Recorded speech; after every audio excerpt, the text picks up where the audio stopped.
And we are live, gentlemen. I like to think I'm always alive. We're alive and willing. So I do not remember exactly where we left off with Tony, Rando, and the Funky Bunch in Northgate. In what regard? He's the one who sent us on this trek, right? To go west, or Negative. Not even a little. that's what I was thinking. Who's the one who sent us this way? Because I don't remember. You did. Technically. You did by getting the coin stolen. Yep. Oh, that's right. That's right. Brady did that. And he didn't get put through a window. Everyone should be surprised. That's funny. So we had to recover the coin. So I'm calling us and those with coins coin bearers for simplicity's sake moving forward. I thought it was appropriate. Yeah. Are the coin bearers going to Riverdale? I'm just wondering. Why would the coin bearers go to... Oh, I see what you're saying. Yeah. Yeah. I mean, they are coin bearers, so... It's not like they're not coin bearers. I'm not judging, just pointing out. No, I'm definitely judging. I lied. I'm sorry. Oh, forward. God damn it, I forgot to forward this to my buddy, Mike.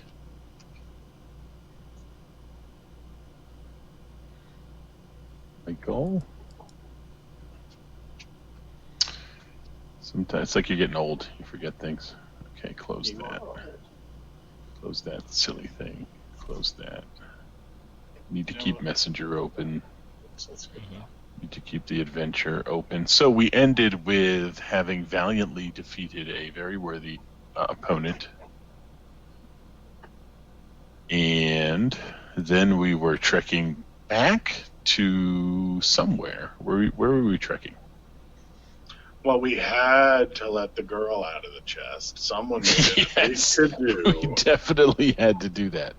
That is correct. And did we end there, like that night? Yes, that was the last thing we did. All right, let me find my numbers and notes document.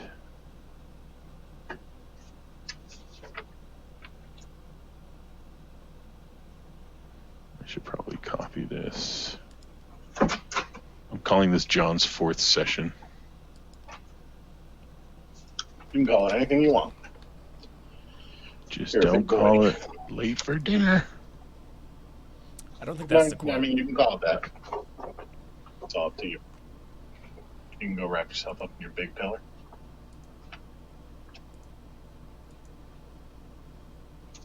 Adriana says hi.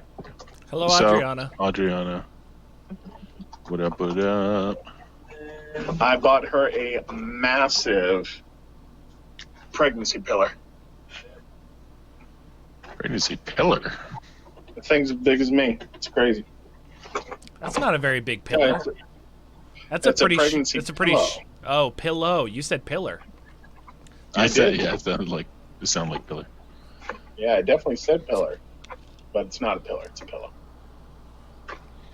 It's huge. So we are about how many days out from Westgate? Days or weeks? Which is how many days out from Northgate? A lot, because we're several weeks out. Is it 14? Is it 15? I see a Bella. Yeah, Bella's for some reason trying to hide behind me. She was caught. Oh, she's still caught. Say hi, uncles. Hello. Hello. Yeah, what's the number of days out? 14? 16? A month. Kyle? Yeah, It's been a month. It's been a month. It's been a month, but it can't be a month out. It is. How much you want to bet? What do you mean can't? It definitely can. It's just far. Yeah, we are. Where's the map? I don't even know where we are. That's how.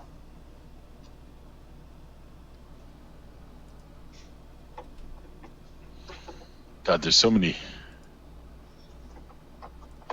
blots here. Are there plots here, like a Sean plot? Blots. No, blots. What application do you use, Kay? Open with Snip and Sketch? Yep. Oh, yeah, that's... Oh, my God. I did not mean to write on there. How do I need to finger it? No, finger it, it's not helping. How do I move around?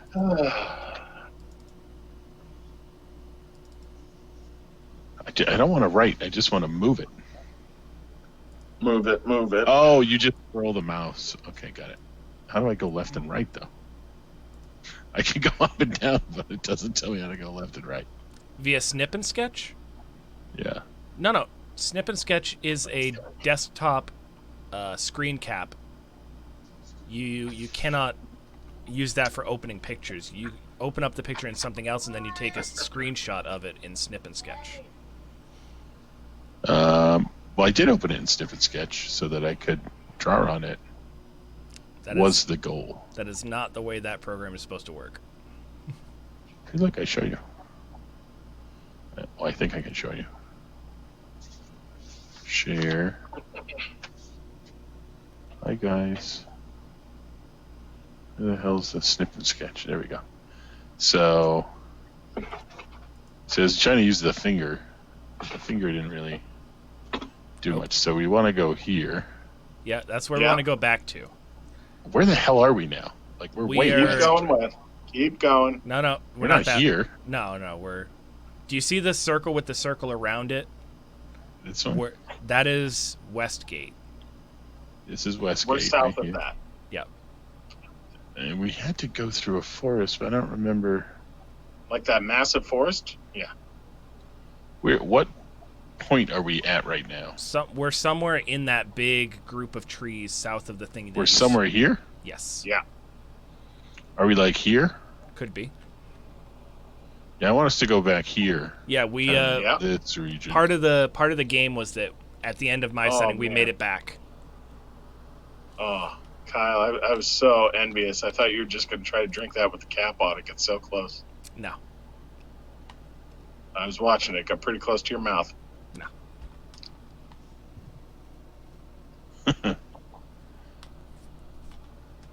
mean, we could always take this route. This way. Nope. Definitely can't do that in any way.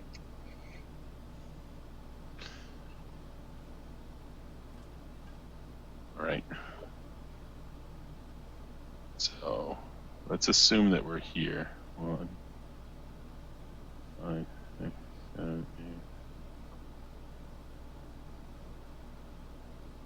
We're going through the mountains, apparently. This is a different trek back than we went that way. Yeah, it's also much more difficult and long if you go through mountains. Oh my God, that's like 25 days just in the shortest possible route, basically. Mm-hmm. Yeah, that's a month. Mm-hmm. No one is surprised, other than you right now. It's just a lot of time. That's why we didn't want you to lose the coin, Mr. I'm going to lose the coin. I mean, how did they get that far ahead of us? Preparation. Stupid mesmers.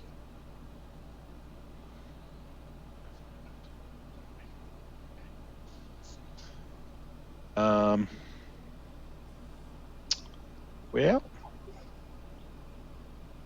there's no easy way to tell this, boys, but we got a long trek ahead of us to get back to Northgate. Luckily, we have like 26 pounds of pickled fish and sausage. Raw jerky. Yeah. So what do you guys say about the sausage eating competition? I have a constitution roll I'm itching to make. I mean, I don't really know what to say other than that sounds. I sent you a picture. I mean, he's already down. Yeah. So we in the evening we have our I don't know, divine intervention. The mysterious mage appears to us. We have our trials. Kyle chose the moon bear, not thinking that it was a small bear versus a large bear. which was a learning for Kyle. But they're beautiful creatures. Which amuses the crap out of me. Do you know how much bigger an elk is than a moon bear, by the way? Oh yeah, huge difference. Like literally like a black bear is the size of an elk, but a moon bear. You can cuddle a moon bear. You cannot cuddle an elk. You probably shouldn't cuddle with either an elk or a black bear. But you can. That was our learning last time. Is moon bears are small, but beautiful. They have these beautiful like moon. Oh, they're gorgeous. Yeah, the moon's the white tufted part on the chest, and they have like a really cute. Moon bears face. are not small. The one I saw, they were. Gold. I mean, they're human sized. No, I mean, they're not. Yeah, but they're not like. They're not like grizzlies. Kodiaks. Yeah, exactly. They're about like 300. They're like 300 pounds. Yeah. I could wrestle like a moon bear, minus the claws, because I'm a bleeder. But I could definitely wrestle. No. Oh, and the teeth. No. Oh, the teeth are probably even worse than that. All right. Teeth are worse. Imagine you versus an 80-pound dog. An 80-pound dog is still. I win easy. Animals don't follow the same human rules as far as weight goes. 300 pounds of animal is definitely able to kill you. So, guys, 300 pounds of animal right here. Exactly. This guy. Exactly. So that was our learning last week. It's the name of my autobiography. The moon bear trials is where we're starting this week. So that evening we have our visit. You know, we wake up to notice once again we have a special tome with our own handwritings in it that says read this, X amount of days for the next fortnight, and you will achieve some sort of divine blessing. We know what to do. We did it last time. Great. So that starts it. Brady suddenly notices that we're very far from home. Don't know why Brady didn't realize this until the very moment, but he's like, "Wow, we have a long trek back, don't we, guys?" Hence why the natural surroundings. Like the exact same amount of time coming here, going back. It's weird that it's equidistant. Yeah, I told you in advance that like the natural surroundings were changing. The animals were coming like more and more. Is that still happening, by the way? Like, are we in like a weird, crazy, odd wooded area still? Indeed. Yeah, Brady wants to GTF out of here. Oops. Is there any reason why we need to stay? Especially considering that girl's probably going to blab to the wonderful cultists as to our whereabouts. Well, it wasn't my idea to let her out of the box. Listen, Brady grabs the coin. Coin, was it a good idea to let the girl go? The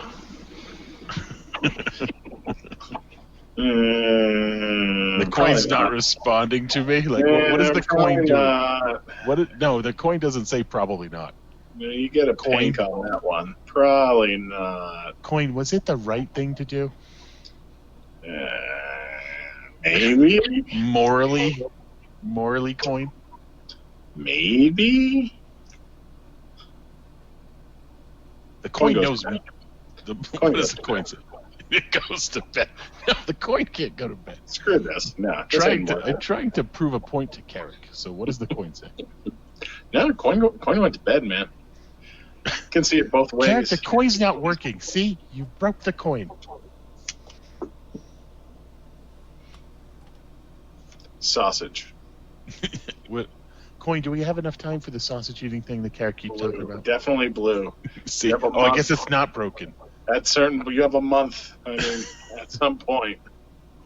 Seems like the coin's selectively answering questions as if the coin has an agenda with what questions it answers. Or personality, even.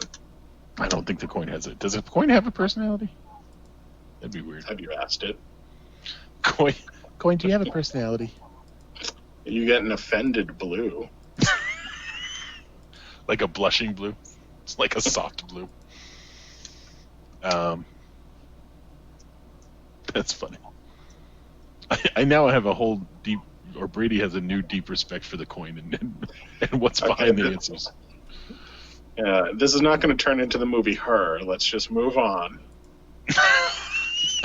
Can't talk, so that's funny. That was it, right? No, it was like Simone or whatever. Which one was the one with Scarlett Johansson? It was Scarlett. Yeah. Oh, yeah. I think it was Simone. Anyway, whatever. Simone was the AI one. Yeah. Okay, so we're on a trek backwards. I have no inclination as for us to have wilderness encounters on You can do the what trek Kyle back. did.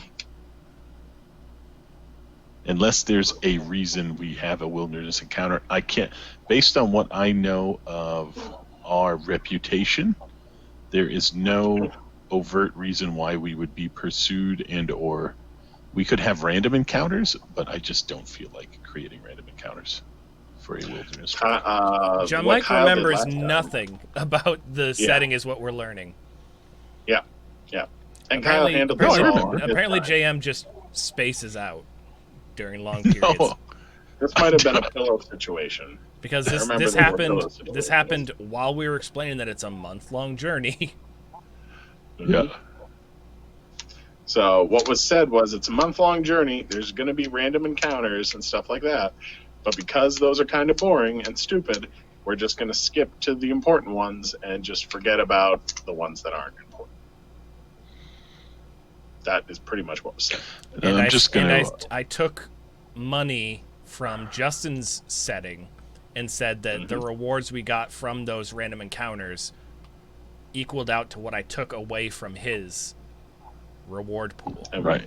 Definitely didn't add that into No, yeah, I remember all that stuff. I think of this. I'm Deus Ex Machina the crap out of the wilderness encounters because I assume that we would hit some sort of dangers being in the forest that we're in and then trekking through another forest. It's possible. I don't assume that nothing's going to happen. So I'll have to figure that out. But I don't know. And I haven't found any easy way to do random percent encounters in Pathfinder. Is there like a table with percents that tell? I've seen everything for what you can encounter. I've never seen anything for percent of random encounter table. That is dependent on you. Random encounter builders as well. Yeah. There's all sorts of templates for what you encounter, but I don't see a 5 or 10%. We'll just roll it. So say that it's is completely 10%. dependent on what area. So they can't assume that you're going to be like, well, you're in Eberron or whatever. Oh, I see. Right, it's based on setting. Yeah.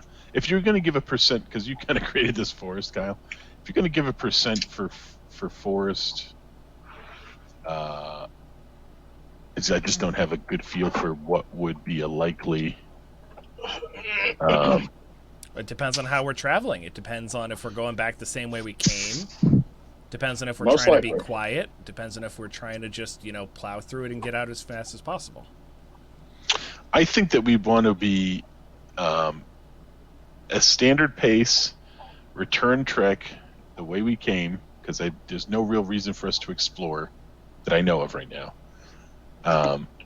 And let's assume that it's with a general, obvious thing of, Locke scouting ahead or Johanna scouting ahead so that it lowers the chances of us just randomly getting trapped. We're also riding. Yeah. Once again, since I was just going to have us show up back in Northgate, but since we're role-playing leaving, then once again, now that we're aware of it, we're going through the forest, and there are definitely heads on spikes that we did not notice on the way in. That when you're Walking Dead. That when you're approaching them, the eyes tend to follow you. What on the dead heads that are there? It's not like Kyle. It's not like a optical illusion like the doll that I sent you guys a while back. That it looks like it's no. The eyes are definitely moving and following you guys. Jesus, what type of forest do you? The mouth moving? No. It is not capable of speech.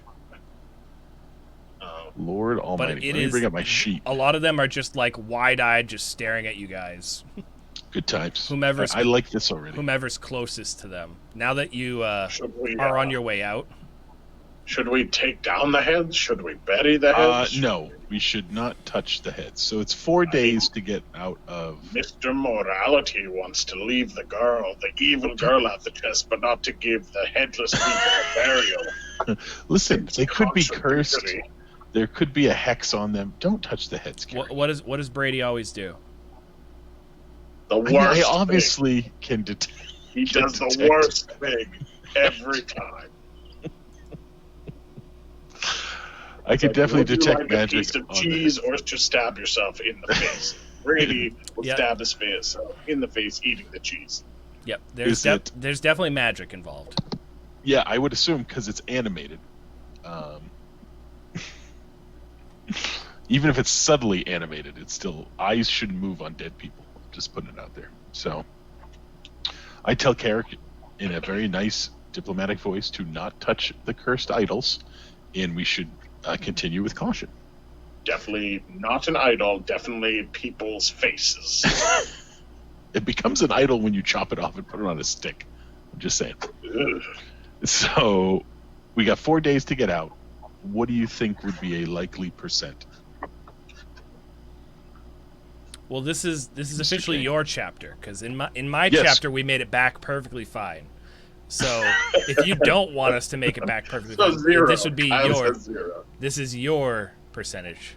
So we'll say 12%, right? High being good, Wow, low that is being bad. great. Wow, So that want me to means roll that it? I have plenty of percentage dice. wise, that means we're going to encounter at least 3 things on the way home, considering it's We 30 could days. potentially. No, just for the 4 days out of the forest. Oh, okay, I see what you're Just for saying. the 4 days out of the forest, 12%. Jay, Want me to roll it? four rolls, yeah. Not a Alright, 12 I'm doing or it. lower, Jay. Yeah, I got it. There's the third set. and Basically, here's the if you roll poorly, it's your fault that we have to deal with whatever evil things are in this forest. I mean, I'm going to blame everything on you regardless. All right, day 1 is 40, so that's fine. Mm-hmm. Day 2 is an 8, not fine. You gotta be shitting me. Day 3 is a 4, not fine. What? And What are you doing? the last day is a 31, so good. Oh my dear God. This was not my fault. Attic. The dice, they're fickle mistresses. I'm so disappointed in Here, you. let's see what Hey, I I just rolled a 100. Worst timing because it didn't matter. That was Got it. I Jesus, need it. how'd you roll so many dice? That's a lot. I have 5 sets just sitting here. All right, so day 2, we're walking along. To be fair, all of my rolls were fine. I got 55, 70, 72, and 32. Give me give me marching order and hold on, let me get my rolls and party sheet out because now we have to figure this stuff out. Yeah. So this came at the worst timing. You see, right now it's round 5 in Sausage Mash 2020. And not only First that, of all. but we're all fatigued. Do you remember for at least, what was it, 14 days? Was what you said? Oh, we're Jo- fatigued for a while. Yeah, Brady is fatigued the longest. Yeah. That's why Carrick says we should rejuvenate ourselves through processed meats. I mean, you guys don't get it. Oh, so it's we're funny. we're all fatigued right now because none of us got it quick enough. None of us have. We're not out of fatigueness, correct? All right. I'm gonna roll for each for sausage consumption. Carrick, What are you? Why are you rolling for sausage eating right now? this is a real thing, John. I I don't need think we're taking marching this orders. seriously. Carrick I rolled plus Constitution. Carrick has eaten 13 sausages. Locke has eaten 4. So he's winning. You're just distracting me. Hold on. Yeah. Marching I'm rolling. Difference. order. We got. Who's in front? Johannes and Throck would be towards the back, talking about nature Of the stuff. carriage? Locke and who's in front? Locks and the monkey? Well, Scouting? if you remember, we have a cart now because we took one of the carts with us to tote all the crap We that have we at, got. we have at least a cart. Yeah. We have a carriage and a cart right now. So the cart, I assume, would be behind the carriage. Yeah, good assumption. Lock and the monkey, then Brady and Carrick on the carriage. No, it's Locke and Carrick. Brady, Johannes, and Throck in the rear, just the way they like it.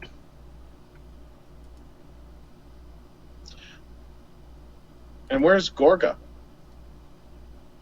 Oh my god, he's in the he's fine. He's good. He's in the chest. I don't think he's fine. He's good. Don't worry about I don't Gorga think he's right fine. now. So what you're saying? Locke is not in front, or is in front? Where's Right, Locke? Locke and Carrick are in the carriage because they're eating. No, they're not eating at this very moment as we're trekking through. It's a perfect time. No, it's not a perfect. Why would they be? I need Locke to be scouting. That's what I need Locke to be doing. What? That's what gave us the 12. He doesn't like this idea, and this is why. Are we having lunch and we're at a fire? Is that what you're saying? Is that where we're going with this? I mean, Carrick wanted everyone to be involved, but so we're at a fire. We apparently pitched camp. That's what you're telling me. Locke and Carrick are knee deep in sausages. Okay. Elbow deep. And I guess Johannes has to roll a perception then, because people are distracted. You can hold on. You can look around and eat sausages. All right. No, There's you're nothing too that busy says- having a contest, which obviously is distracting Brady. But for some reason, Johannes is using his brain. How's that? What about Throck? Throck can roll. I'm hoping Throck and the Wolf all are available. Yes. Third question: does Gorga get a roll? Stop. Just ask. He's indisposed, right? I got 15. Good job, For who? Johannes. Johannes. So what was the answer for Throck? Does Throck get to roll? Yeah, I mean, it depends on what Unless he wants to eat a tasty sausage. Brady would absolutely be paying attention and enjoying the merriment of the sausage eating shenanigans between Locke and Carrick. There's no way Brady's paying Throck attention. did not get any better. He got 12. Okay. I did roll for What about the Jack. wolf? Jack rolled an 18 and has 5 in perception, so Jack rolled a 23. What about the wolf? Okay, wolf. I mean, Carrick will have no problems feeding sausages to a wolf. I'm just saying. By the way, what's the wolf dog's name again? I always forget it. Erithil. No, the wolf got 8. How do we spell Erithil? Erathil. Ew. Ahil. Erithil. Erithil. THL? Era. THIL. Era THIL. Thil. A weird name. Erithil. Okay. All right. And Erithil has scent. Jack does not. Correct? Mm-hmm. Correct. But scent would not be a perception. Scent would be Its own thing. yeah. It would be a survival roll to like track and stuff. Scent. La, la, la, la, la, la, la, la, la. What does this have? Oh God, that's high. Okay. Un, deux, trois. Shit. So while the sausage fest is going on, 2020.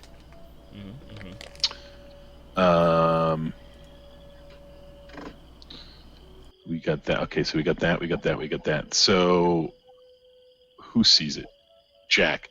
Jack notices a very large-looking snake slowly coiling towards the encampment.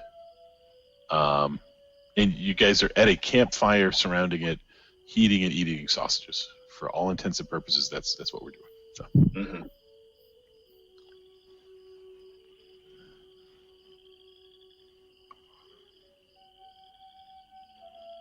So what does Jack do? He points and says, "Unhand your sausages and wrap your eyes around that."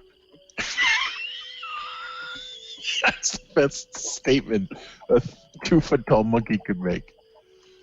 Oh my lord. So everybody looks. You see a constrictor snake about, I don't know. We'll say 8 feet long. Very girthy. Sneaking towards or slithering towards well, we'll say sneaking. Yeah, sneaking towards the party. I think 8 feet long. What's a good constrictor snake size? They can get larger, but they're Pathfinder Constrictor. Hold on. Snake. Let's see what that. Okay, Constrictor. Because this is in a uber. I would never This say large snake has a thick, muscular body and dull green scales, decorated with dirty brown stripes. Oh, I like the white stripes.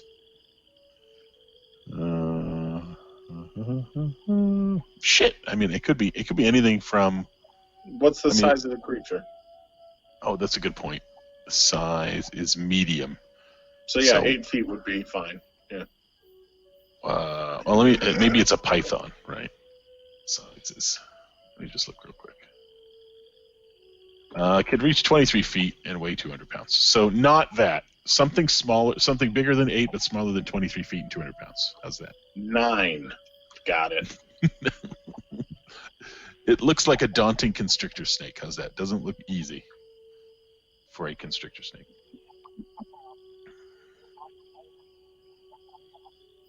Mm-hmm.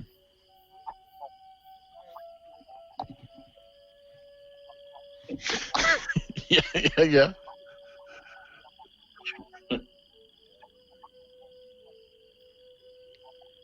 Okay, go ahead. You're saying in real life. Okay, got it. I don't disagree.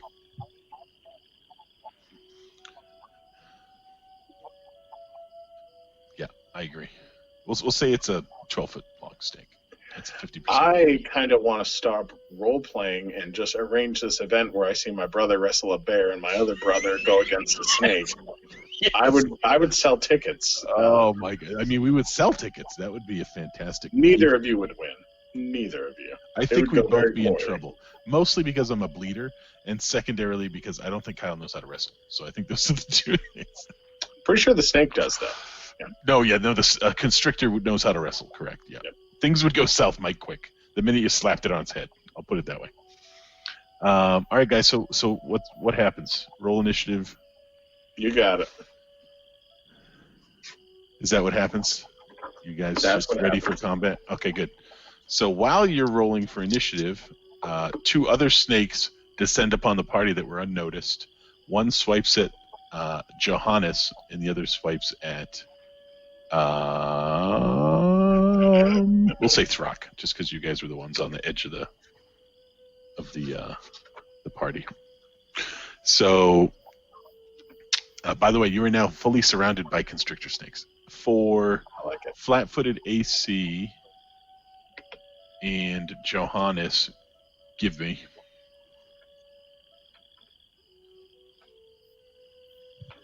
By the way, is Brady wearing that awesome armor? Maybe. Okay. So that doesn't get it. What about Throck?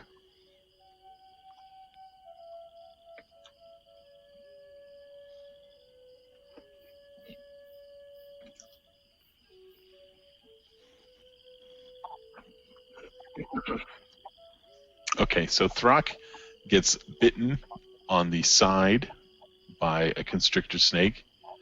It deals him 8 damage. It's a lot more than I expected. And it attempts to grapple with him. Which for ease, Jay, you went through all this before. What's a grapple check against CMD? Yeah, CMD. So what is Throck's CMD?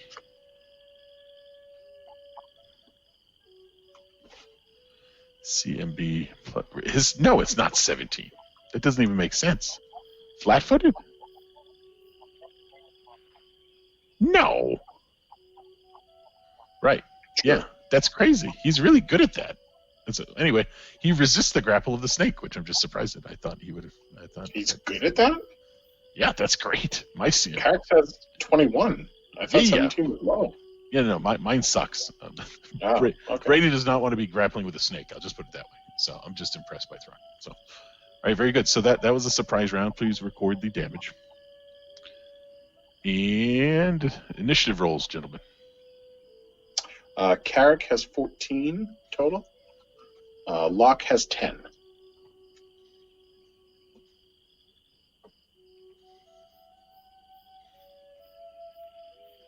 Any thoughts?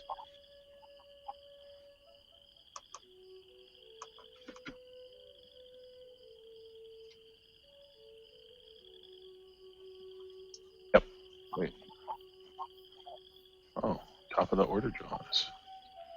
Good job. Good job. And then Jack goes with Carrick. Sure. Why? What are these reasons? Talk about it after. No, we wanted to know. Perception rolls. Snakes. Prize roll. Round. Snake hits Throck for 8 damage, which was, by the way, that's about as hard as a snake can hit you. So Throck was just unlucky. And I get a roll for Brady. Rolls a 10. And then snakes, 1, 2, 3. God damn it. Well, the snakes go last. We're going to get a 3-way between Throck. No, not between Throck. Between Locke, Brady, Snake 1. Locke roll off 11. Hold on. You got to figure out which snake it is. It's the third one. Sheets. What's their init bonus? So good.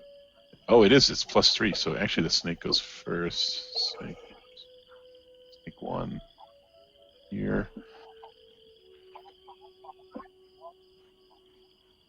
Snake 1 goes first in the 3-way tie. So then snake. This one is a. Oh, was I supposed to be adding my dex or just a roll off? It's just a roll up between Locke and Brady. Gotcha. Locke rolled 11. Yeah, I heard that part. So then. So you heard that part. I You didn't did, hear about the woods. You didn't hear about the month-long journey. You didn't hear about any of the important stuff. But you heard the 11. I had to be reminded. Okay, that's all. So Brady rolled a 2. So Johannes, you are up. A creature just attacked your buddy. You see one attempted to swipe at you. Is within melee. Another one is approaching the party. It's about 20 odd feet away.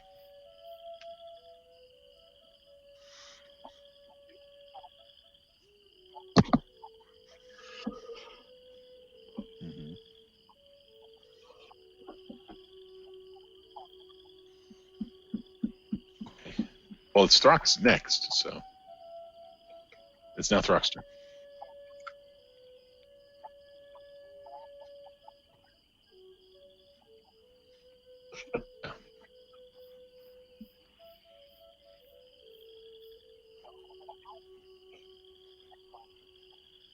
Mm-hmm. Then.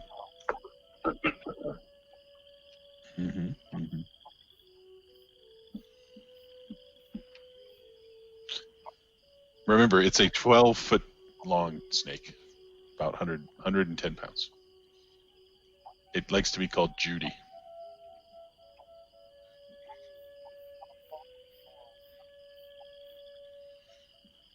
It seems rather vengeful.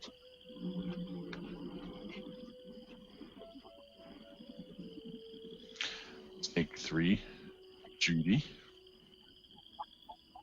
Yes, they are snakes. They are not armored tanks.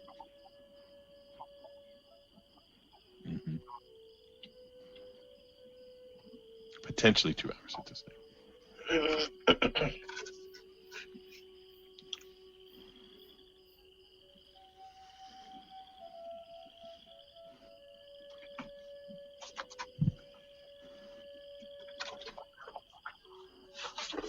This is Judy. You did 27 damage to Judy. Unbelievable. Jay, 3d8s. On it. Plus what? Plus 6. On it.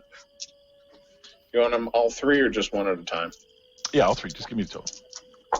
Okay. 20. 20 plus 6? No, 20 total. Oh, yeah, that's snake die. Got it. All right, the second one, 19. 19 Third total? one. You're rolling Yeah. garbage. Why couldn't you roll garbage like this when we were trying to do the encounters? Third one, 24. Got it. So that snake, you skewer with 2 well-placed arrows that are apparently on fire or something like that? I don't know. Yeah.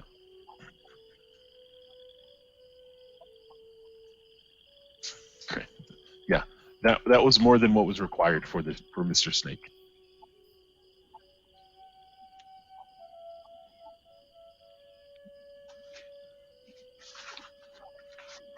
How do you have 2 more attacks? And an iterative. Got it. The And you can first one split is those just amongst. one attack. It's not You can two split attacks, those it's amongst one different attack targets. With 2 arrows, it's different. Got it. Which is multi-shot.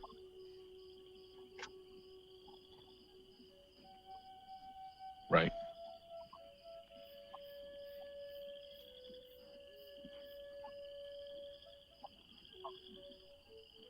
Okay.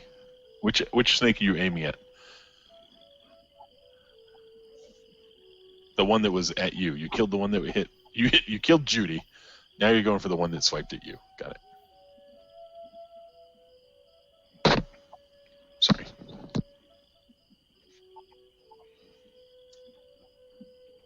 I think so. Yeah. That should be fine.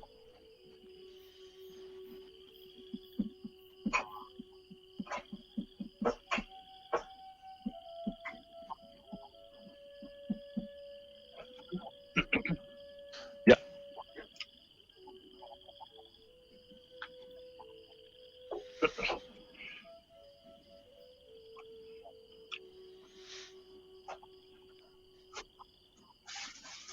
$10 total or 10? No, 10 total does not hit. Yeah. Correct. Yeah, I mean their AC is not great, so you could have pulled one through. Yeah. Arrowhead advances and snaps at said. So we called one Judy. What's the name for the next one? Louis. We got Louis here.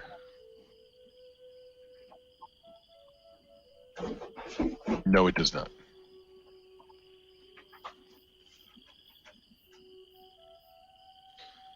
And then it goes to Carrick.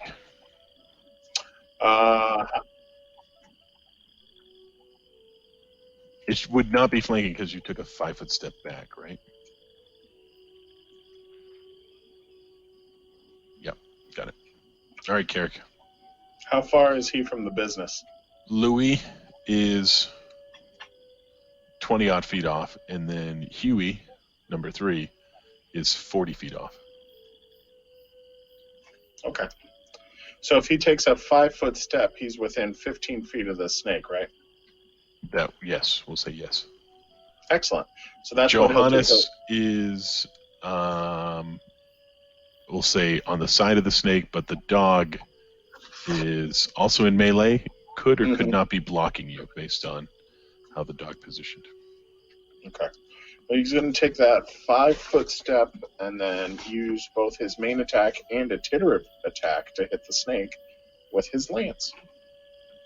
Oh, sorry, spear. You said 15 feet off. That's right.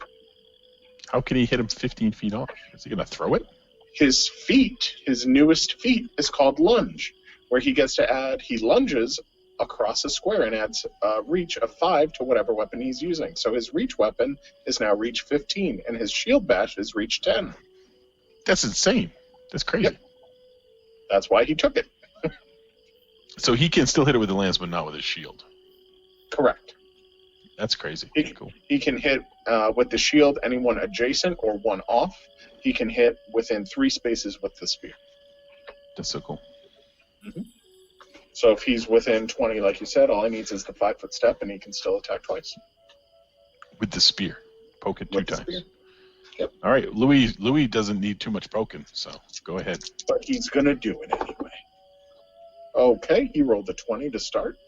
Does he actually crit on this thing? No, he rolled a 2, so that was lame. I assume it is not an evil snake. No, this is not an evil. Just An making evil sure. petting zoo? No, it's not an evil snake. Right, so the first hit is for 14 damage. Second hit. So Louis is splayed with your first, or skewed, I guess, because you're lunging. Yeah, he's Skewed still with your going to go first with the second one, though. Louis is Just for the lifeless, same amount of dangling, damage. dangling from your spear at this point. So Yeah, he's just going to stab it again just to make sure. It's definitely dead. You can Got it. confirm that. Yeah. All right. Good job with Louis. It then goes to Locke. No, it then goes to Jack, who's going to shoot at the other snake. Sure. Again, he's about 40 feet off. That's fine. It's well within his range. He rolled a 17 plus, God. Yeah, more than 6, so he hits, but it's only for 2. Great job, Jack. All right, now it's Locke's turn. Locke's turn. Okay, how far is Locke off? Yeah, similar. Within, 35, 40 feet. He's not any closer than Carrick. Okay. I just realized I had my mic muted for that whole exchange about how much damage I did. Whoops. Oh, were you saying something? Just on. I was just focused on the on skewery. Just on stream, not for you guys. You guys. Oh, heard I it. see. Yep. That makes sense. Yeah, I muted it for stream because I was eating.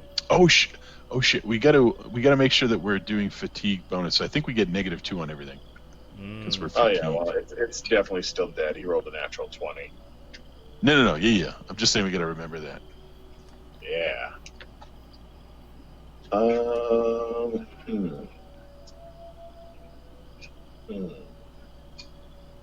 See what else is. Not everybody. Locke is not fatigued, nor is Throck or Aerith. Throck is not fatigued.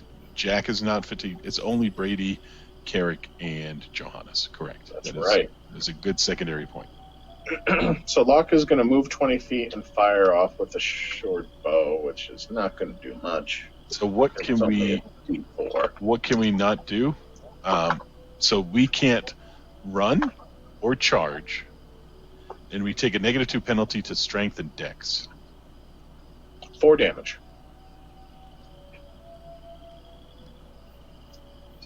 So we need to. Let me update my sheet real quick before I forget with the temporary -2s. Temp -2. Shit, that's not good for Brady. What you eating? I was just eating chips earlier. All right, so Adriana got out to eat corn pops, so I was curious what she was eating. Audie was eating. Told me corn pops. I heard. So you The said baby how many was 4 hungry. damage? 4. Locke did 4 damage to the snaky. Is that what you said? Yeah, it's not a sneak attack if you're not sneaking. Correct. It is if you're flanking, but not if you're not sneaking. No, this snake's very far away. Brady's going to take a pock shot, and then the snake is going to advance. Brady rolled a 19, so he actually hit the stupid snake. That's kind of crazy. Impossible. He did. He hit it with his crossbow, which Brady usually sucks. So Impossible. Roll it no, he again. did. He did. No, we don't have to roll it again. It still says a +5. So even with the because it's ranged. Right. Oh my God! I rolled an 8. Brady did full damage to the snake. Oh, job. that's so funny. Good job, Brady. Oh, well, hold on. Crossbow's 19-20, and I rolled a 19. Oh, I just told you to roll again. You don't listen to me. Oh, he rolled a 9. 14. It doesn't. No. I'm one shy. Well, 2 shy if I need to beat it. So. All right, 8 damage from Brady, and then the snake advances. It gets within melee range, but runs out of movement basically. Who's it within melee range of? I would assume Throck or Johannes, so we'll say Johannes. Oh no, the dog. The dog's the closest because Johannes stepped back. So it goes back to Throck. All right, Throck is going to take out his falchion, move, and attack. Ooh, and he hits. For...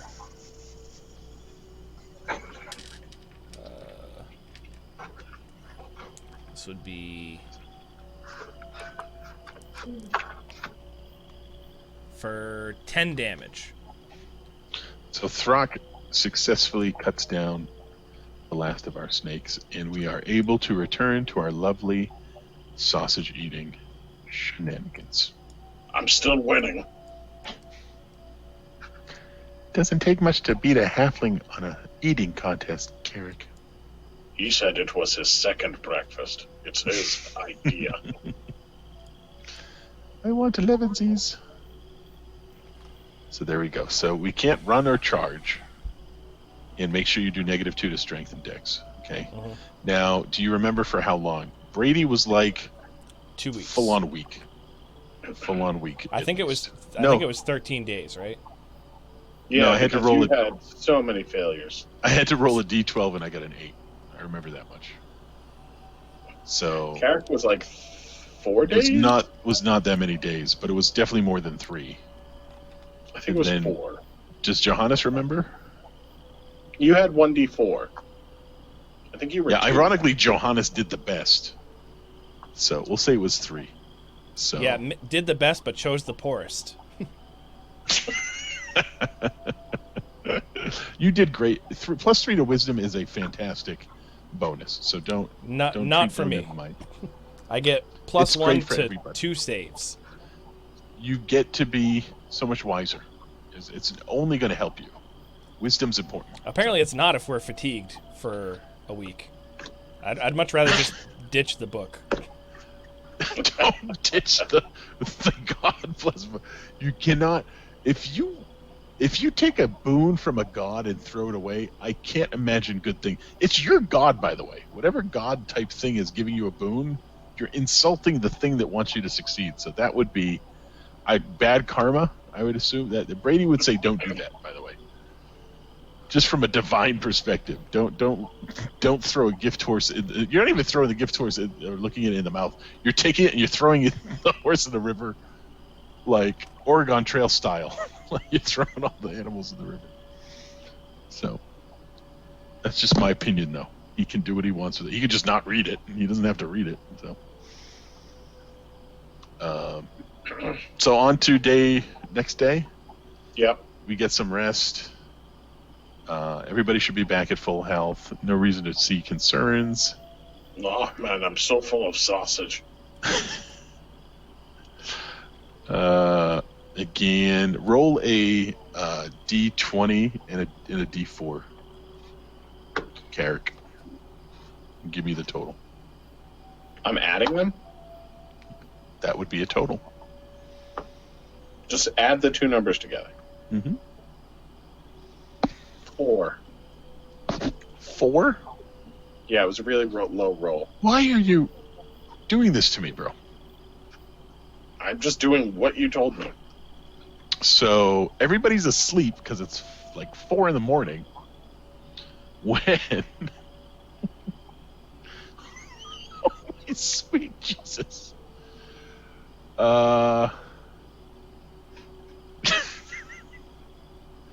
Holy fuck.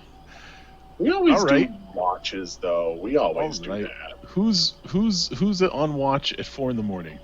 You do a random roll because we never know. Low straws. Who would take last watch? Not Brady. Probably Carrot because he has the highest constitution. I would guess. Well, would he sleep first and then get up early? I don't care. It doesn't matter. I would assume it's Throck, Johannes, or Carrick. I think Locke and Brady would be inclined to do first watches. I doubt it would be Throck. Throck is really bad at perception. He would just pass off perception duties to somebody else. Okay, good. So Johannes or Carrick? Pick. Who wants it? Doesn't matter. Yeah. It does. really matters. So. All right. Kyle, you're high. I am low. Low. So Carrick is awake. This is I not rolled what a I wanted. perception. I rolled a 16 plus 27 total. So while you're in the, do you have a fire going? He has dark vision, so he wouldn't need one. It just yes, no. Would we have a fire going? Probably, right? Yeah, for warmth, but not for sight. So Carrick's sitting down, and he suddenly hears a giant crack of wood behind him. Yeah. What's he see? He doesn't see anything right now, but he can hear something very far off. Well, Not boys, very far off. my crack is telling me something's up. Your crack? You said that's what told him something's wrong. You heard a crack. I didn't say crack told you. I said you heard a crack. Yeah. So you hear what sounds like massive footsteps coming towards the party. All right. So Carrick is gonna start to kind of jog. Well, he has his equipment because he was on a watch. He was gonna jog up into the general direction he hears it coming, set his spear, and say, "Come on!" Throck is gonna cast the same spell he did before on Johannes. No. That would initiate combat. So I assume Carrick is donned his Why? weapons. He's not casting a He's not casting a spell on anybody that's attacking. It's no more hostile than Correct. setting a spear. Well, that's basically what his first action is, but we're gonna have to roll initiative once he yells, "Come on!" Initiative. I assume that we don't all have our gear on. Like Brady doesn't have his gear on. Johannes does. Johannes might. Yeah, I would think he could sleep with his gear on. No, he has endurance. Oh, good. Can now sleep in armor. Throck would Throck be healed by 4 a.m. the next day? Probably, right? That's enough time. Oh yeah. Yeah. He has healing powers anyway. That's a good point. Yeah. He could have just taken care of that. All right, initiative rolls, guys. Ooh, Throck did well again. He got a 16.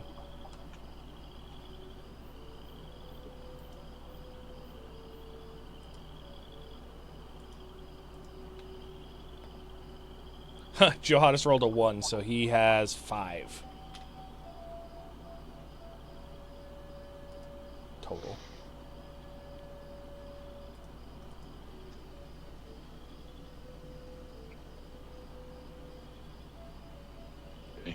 Okay. On these stuff. On it. Carrick has an 11.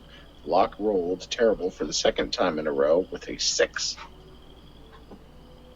Sorry, 7. Jay, while you have nothing to do, give me 10 d8s. That's a good amount. Plus what? Plus 20. Okay. Brady's going to roll his initiative. Creature's going to roll his initiative. That's not good.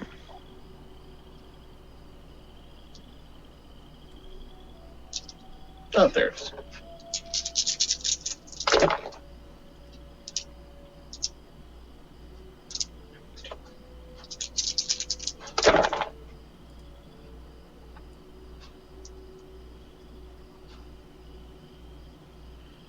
is not good at all.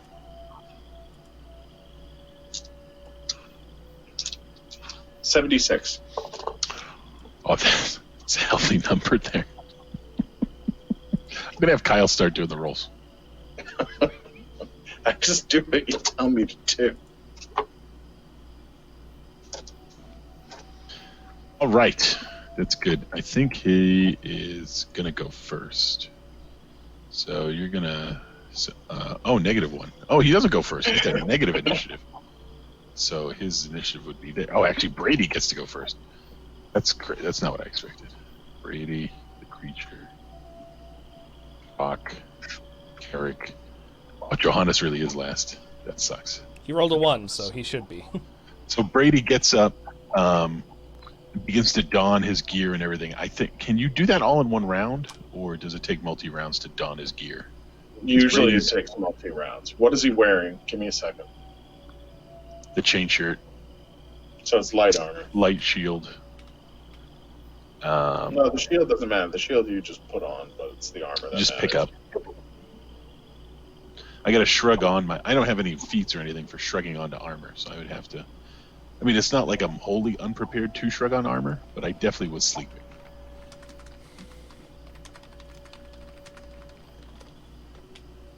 Let me look. We'll say that was what Brady does. If he can do anything else, he'll resolve it whenever we figure out what it is. I honestly doubt he's even able to do that. Even if he can get fully into his armor, right? Yeah.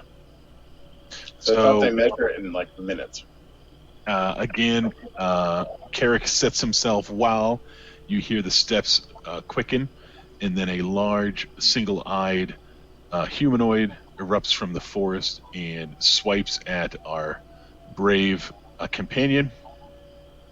It's weird. It's very grotesque-looking. Smells horrible of moss and reeking vegetation, Sweet. and is wielding a significantly sized great axe. JM, sleeping Yes. in light armor does not cause fatigue.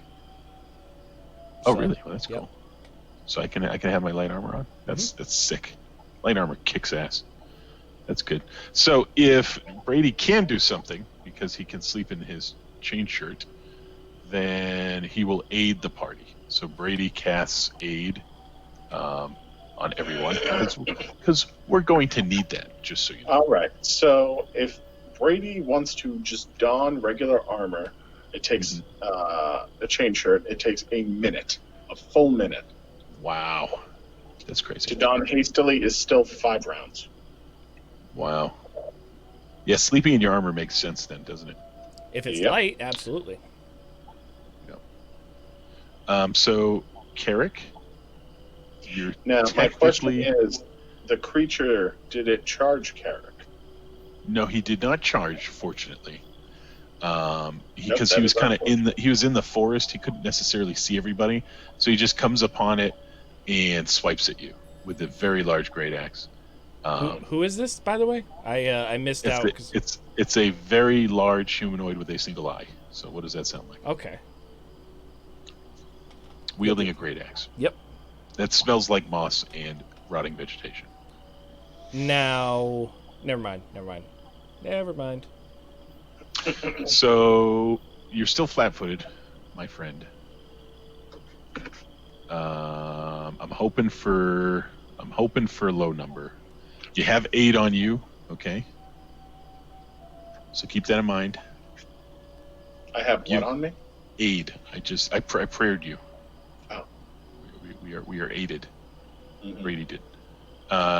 So he rolled a double deuce, I believe. So what is your flat-footed AC? A big man. 24. Oh God, you're so good.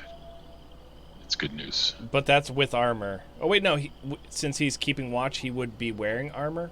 He would be in his Probably. equipment. Yeah, it would make no sense to keep watch naked. So I would think that if you're on watch, you have donned your equipment. So you have the power of prayer on your side. You are against a Cyclops, which is a giant, so your AC should be higher. It's a 28. giant class monster. But it is a formidable Cyclops. based on you sizing it up. You 35. definitely, you, you definitely would not be wanting to battle it on your own. That leads to the next person in the order. So Brady casted, the Cyclops went, and now it's Throck. Throck is going to do what he was going to do before. He's going to...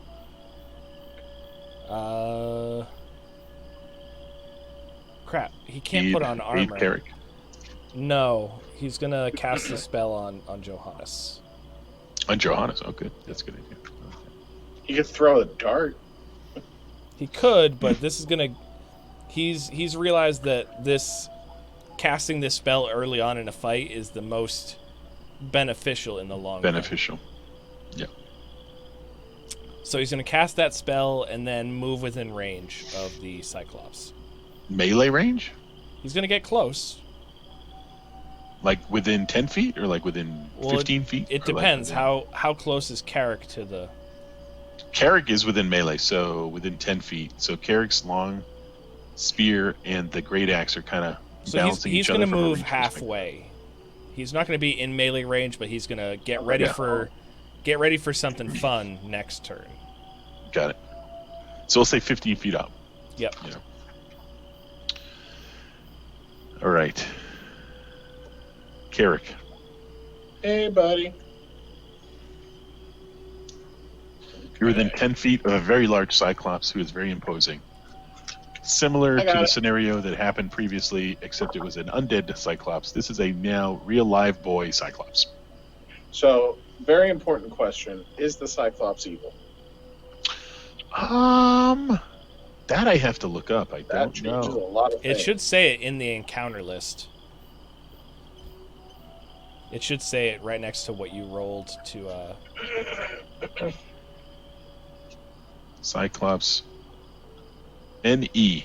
Neutral evil? Yep. Neutral evil. This That's is a gonna not change a lot of not a things. good giant. Okay. This is Does not 20 the BFG. 23 hit? Its AC is high with natural armor, but it is not that high. Okay. It's not as high as 23. Correct. It is lower than 23. Correct. Yeah. Okay. So the first strike hits.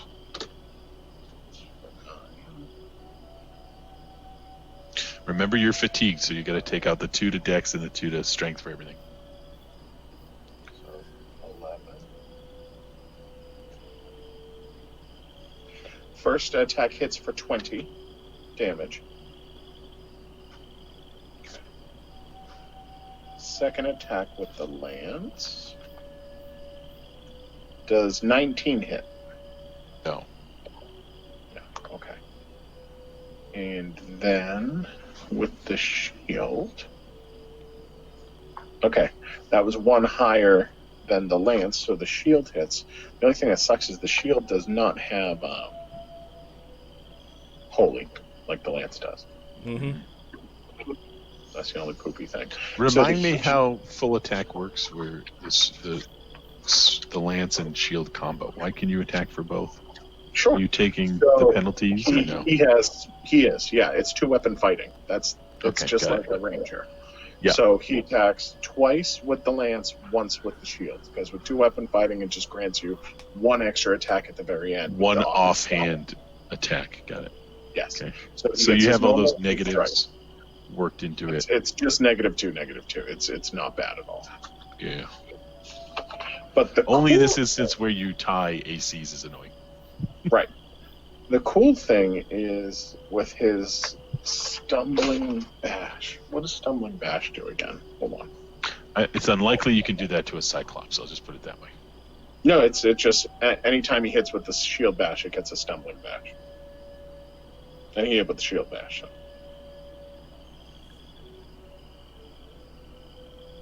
I just don't remember which one this does. I remember I like it. I don't remember why. Creatures stuck by your shield bash take a -2 penalty to their AC until the end of your next turn, not the beginning. Wow. Yep. A single huge eye stares from the forehead of this 9-foot tall giant Below the soul orb is an even larger mouth that gapes like a cave with crooked teeth. He is ugly. So if only the shield bash hit first. Oh well. All right. So that's what was the damage for the shield bash? It was, he rolled max, so 9. Yes. Really? That's crazy. Rock. No, Imagine if it was Lock. magical. Lock. Lock is going to grab the bow sitting next to him, hide, and try to advance. I would He's rolled a advise. 20 for his stealth roll. I would advise definitely trying to one-shot this guy because Carrick's going to be in a world of hurt next round. Yep. All right. Well, he's hidden. He's set up for next turn. And just for the record, he rolled a natural 20 on his stealth roll. So that's gonna do pretty good. Johannes. Arathil is gonna move to flank Mm-hmm. and gonna bite the Cyclops in the butt. So because of his reach, there's no way for the dog to not get an attack of opportunity from the even Cyclops. during a charge. I don't think charge can negate reach, but I would check. Charge, unless it specifically says.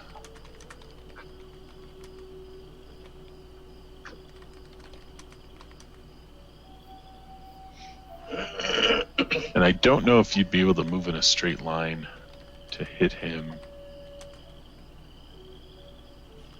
The wolf's speed is 40.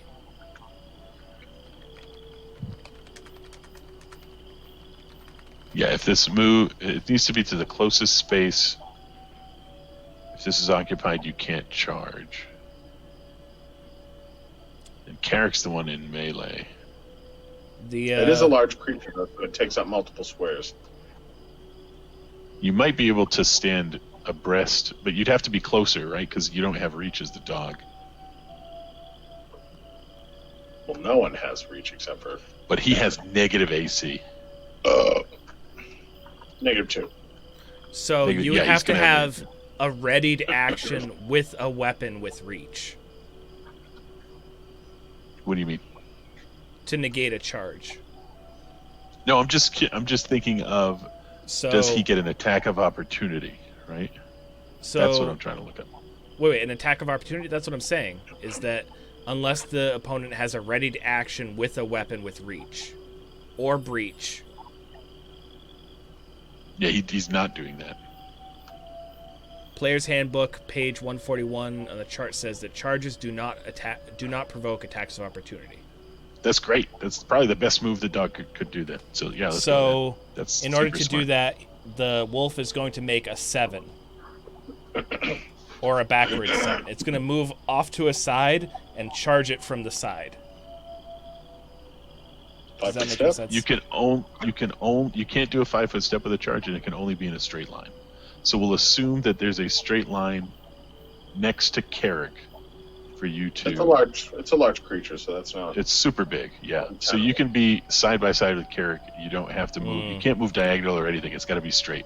So we'll assume the dog can do that, and based on the position. That is unfortunate, because in my idea, like a charge can occur during a movement as long as there's sufficient space to do so, and with a movement of 40, it could move in a 7 direction to go off to one side and then charge to the side. Like a knight. Yeah. Yep. There might be a feat that does that, but that breaks the rules of charge. I believe there is. Yeah. Okay. So, just normal charge. The important part is not getting hit by a giant great axe. That's what you It to avoid. It does not hit though. It got 12 to hit. After all that dialogue, Yep. even with the +2 bonus and the +1 from Brady and any other BS you can pull out of your hat right now. He it still rolled a rolled. 3 plus 7 Mm-hmm. plus 2 Yeah. plus 1. So that'd be 13 Yeah. total. Still way Great job. low. Way low. Great job, Dougie. All right. So All right, Johannes is going to get up. He is already armored. Yeah. And Get up would and get down. he would have already been up because you guys already yelled, right? Not technically, no, because So Johannes would have still been laying down. Yeah, I could see the dog being able to jump up and do something, but not Johannes. So getting up uses a move action, so I cannot do a Correct. full attack. Correct.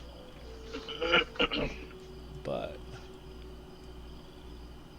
yeah, so he's going to just normally shoot it.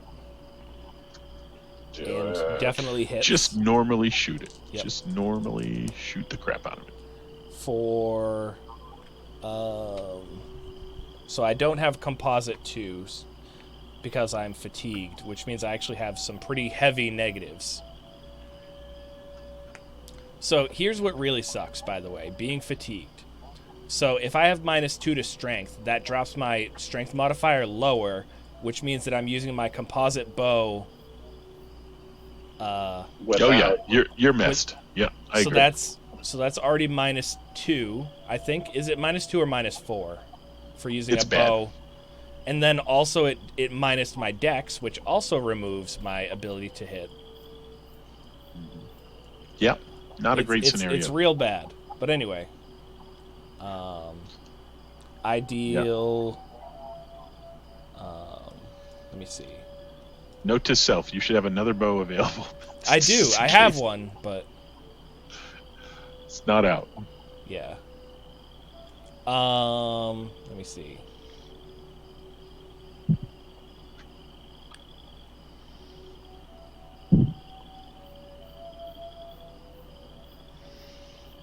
He hits for 13, 3 of which was fire.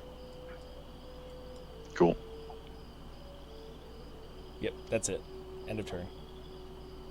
Brady. Yeah, if he can't do a full attack in one way or another, his attacks are very bad. Yeah, he's very limited at being fatigued, so we're going to have to remember that next time. Brady's really conflicted as to what to do. So I guess I will Shield of Faith Carrick. I come in to stand behind Carrick, and I Shield of Faith him. What does that add? +2 deflection bonus, +1 for every 6 levels. 3. You get a 3 deflection bonus. That's pretty sick. All right. You're going to need it, buddy. Carrick's AC with his deflection bonus is now 33. Yeah. So. Brady's going to yell out in common, "Oh, please don't hurt us, big mean Cyclops," to try and egg the Cyclops onto hitting Carrick. And I think that's what he's going to do. And the Cyclops is enraged from getting poked by Carrick and swipes at him twice with his great axe because he can full attack. So he rolls an 18 and then a 20. Is that totals? Let me make sure.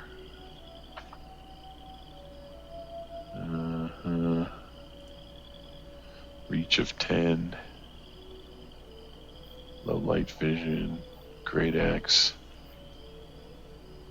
Yep.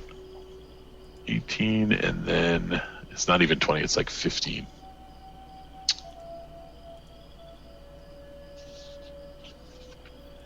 Or he could do that.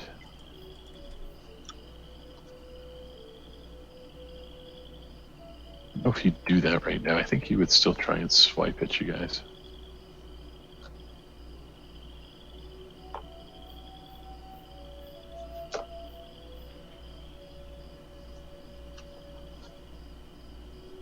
This does. specific ability.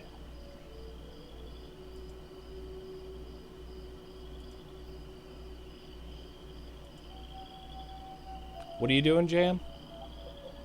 I gotta look up some combat maneuvers because he can do a lot of them.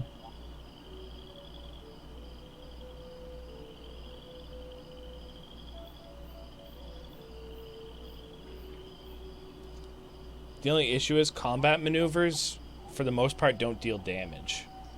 Yeah. He's going to push the dog back. So he attacked twice at Carrick, and then bull rushes the dog backwards. Mm-hmm. Is he moving through Carrick's very large net of threatened spaces, or no? No. The dog would, but not the Cyclops wouldn't need to. It just literally just smacks the dog backwards.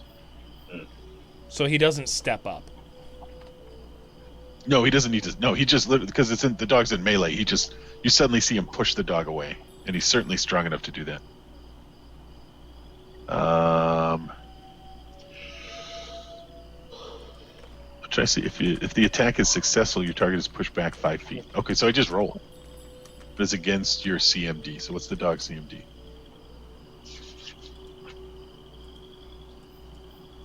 It definitely 19. pushed the dog back. Yeah. Now the Cyclops has a huge bonus. He rolled a 17, so the dog gets pushed back 5 feet, and that's the Cyclops' round. So that goes to Throck. All right, Throck is going to cast Bladed Dash, Oh yeah. which I can move 30 feet in a straight line, suffer no attacks of opportunity, and do a single melee attack at any one creature adjacent at any point in that 30 feet, and I add my charisma modifier to that attack. Ow. Yep. Kind of a crazy ability. Yep, it's a spell. Ooh. And it might be a crit. Ooh, Using I your think it Falcon, is. no? What's Using up? your Falcon? Yeah. The Yeah. crit range of Falcon is 18 to 20. Yeah. It's got a So- low. Yeah, it's a crit, and he deals What were the two rolls, just for posterity's sake? 18 plus A lot. 11 would be 29. Wow. And then Yeah, that's good. 11 plus 11 is 22. Okay, yeah, we'll go with that. And he deals 22 damage. Wow. That is impressive. So he in classical samurai movie fashion, he readies his blade and then in an instant teleports behind the Cyclops, like sort of Shogun style. There's like a little pipe in the background and the sun setting in the background. You know what I mean? So the Cyclops roars. It definitely felt that hit. It suddenly looks enraged, and it's Carrick's turn. It was already angry. Now it looks much more angry. 5 foot step Specifically backwards. at Throck. No, Brady's behind you. Oh. Rudely shove Brady out of the way. You don't want to bolt charge Brady. That'll lose. Why don't you just full attack the Cyclops? Why do you need to move? That's what I'm doing. Just because he has longer reach than the Cyclops with his lunge. Oh, ability. if he That's wanted to. Yeah. Right now you're pretty. The dog is next to you because it got pushed back. Brady's behind you. You don't have a whole lot of maneuverability right now. Throck could even be around you based on what Throck just did. So you're not moving too much right now. Throck Okay. would be So I flanking think- the ogre because he would have Yeah. dashed through where the guy would be. Oh, right, flanking. I forgot about that. Okay. So I assume a 29 hits. Yes, it definitely does. Yeah. All right, flanking is important.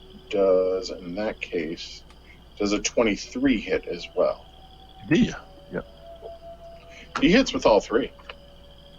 That's crazy. That's good. Yeah, the rolls were 16, 15, 13. So with a flurry of blows, we assume the Cyclops is brought to its knees. Let me see. Carrick's attacks. Oh, double sixes for the holy damage first. So that's 12 holy damage. Second roll, a 6 and a 5. So that's 23 holy damage. Plus 8 is 31 plus another 18 is what? 49 plus the shield bash, which is another 9. So what? 58 damage? Yeah. That sound about right?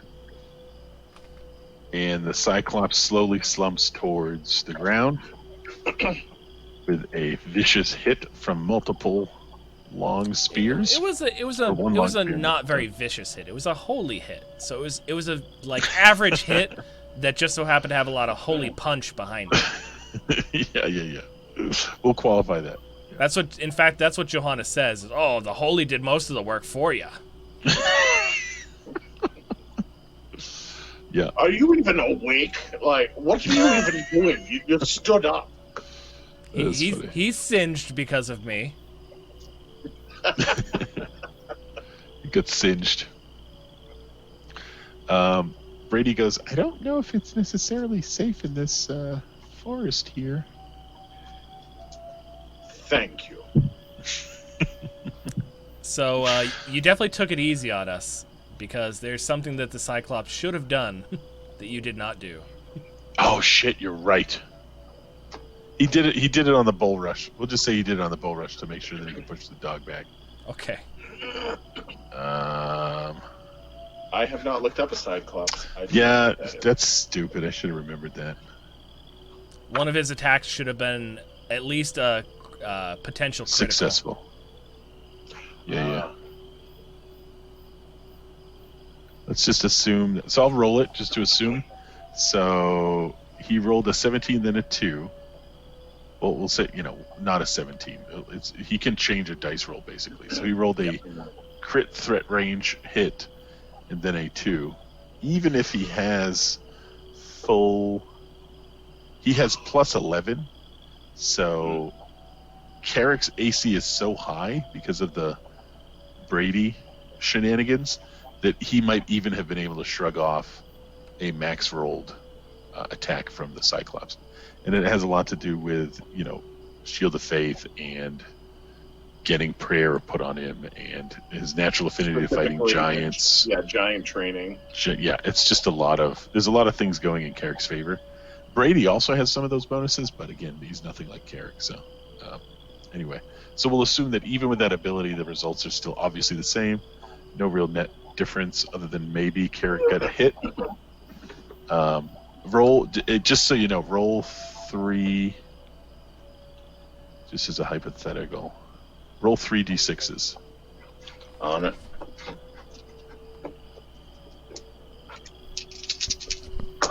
This is if Carrick got hit. 5, 6, 1, 12. 12 plus 7. So you would have taken 19 damage. Which is not insignificant, but it's not a game changer, So there we go. Now that didn't happen. That was an assuming, just to make sure we gave the Cyclops a fighting chance. It being a Cyclops, it kind of has its own fighting chance, but just in case. True. So we rest. We get up. Well, actually, F it. It's 4 a.m. Let's just get up, everybody. Let's start our day. We do our prayers. Throck rocks out with his cock out, whatever it is, and he has to. We continue on. He has to. It's not even a question. So that was that. What percent would we give for the general 1, 2, 3, 4, 5, 6, 7, 8, 22. 10 22 rolls? Well, let's do them all. 10, 11, 12, 13, 17, 8. Oh, God, it is. It's like a lot. 18 days of standard plains pathing. It's less than 12. So what do you want to do? 8?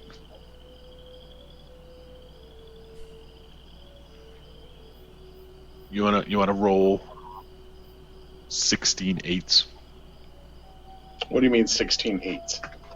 Percents. We want 9 and above. Roll it 16 times. I got 4 days per roll I can do.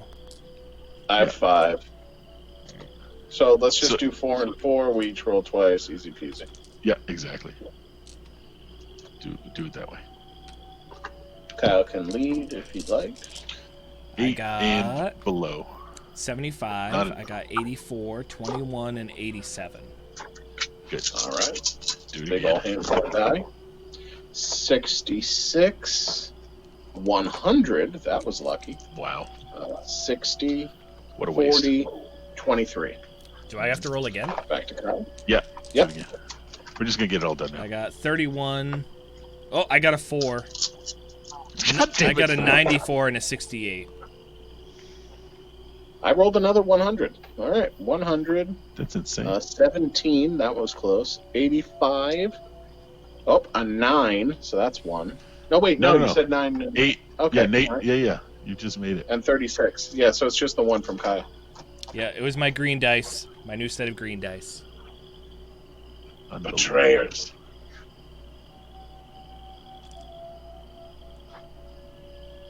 I can't believe there was 4 sets of dice for like $6. It was like no. Yeah, that's good. I forget.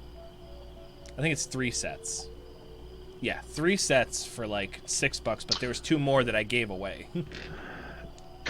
Jay, Yeah. we're in the woods. Yeah. We are at a D20 and a 4 again. I thought we were specifically not in the woods. I Yeah. thought we were in the plains. We were in the plains until you rolled a 4. How does that work? Teleportation? There was a couple wooded areas on that route, so I just figured we'd get it all done, thinking we weren't going to hit it. What was the number, Jay? 5 in the afternoon. 5 in the afternoon. That's interesting. So it's late evening. We are striving through the wooded area. It is not a heavily dense or populated wooded area, but it is some sort of fringe of wooded area. We recognize it from our way here. When Locke, who is leading the way, correct? Mm-hmm. We've run out of sausages. There's no reason why we should be eating at this point. Can we ever say we ran out? I mean, really?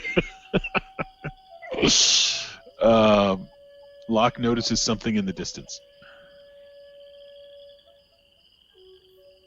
Locke Oh shit! squints, points, and he says, "Unhand your sausages, gentlemen. Take a look at that." It looks like a giant icon made out of solid wood. Oh, that was much less interesting than what I thought. So it's a wooden statue? Yeah.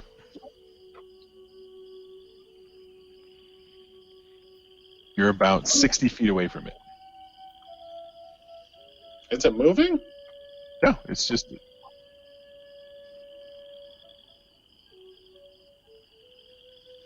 It's a Alright. human-sized looking structure that resembles a crude humanoid figure made out of pieces of wood.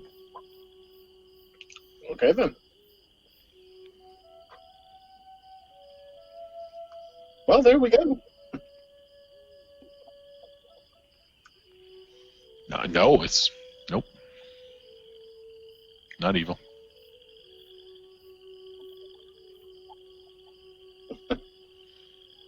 Got it. Do you guys move through it, move around it, poke Why out? did we move through it? I don't know. It's like, testing it. You move over the river? Do you move through the river? You move around the river? Do you move...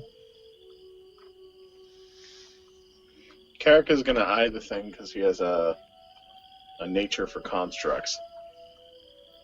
Yeah. Let me roll up your step on that. What is he trying to figure out? If it's anything he would find strange about it, I would say. He rolled a 15, 21, 27. Nope, 21, 26.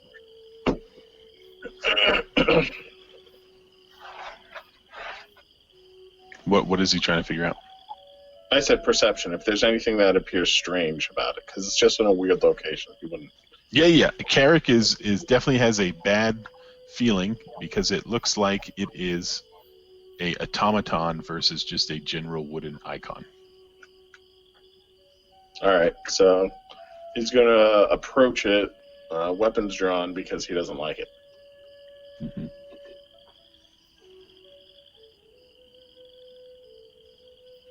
How close does Carrie get?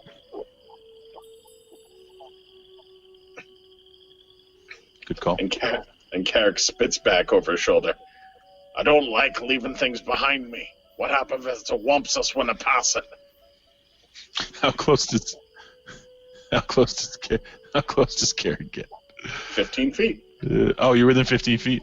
So yeah, the suddenly the wooden head moves slowly downward to look at you, and you notice that it suddenly spits out a bunch of splinter-like appendages in a radius burst around it. Roll reflex save. Oh, thankfully that's his highest one. It is not. Is this a spell, a poison, or a spell-like ability? I don't. What's SU? Supernatural? Yes. Yeah, no, it's none of those things. He rolled an 18, so 22. That's good. That's great. Roll 3d6s. Sweet. No, roll 66s. Pardon me. I'll roll it again then. That's 11. Okay. 23. So you took half. We'll round down. That's why I said 3d6 is like, wait, well, no, we should actually roll it and then just half it. So we'll do, what is that? 11? 12. 11 or 12? We'll do 11. You take 11 damage from that. And then give me initiative, boys, because Carrick poked the giant automaton. Nope, just got within 15 feet of it. He's about to poke it. Oh, he's definitely about to poke it.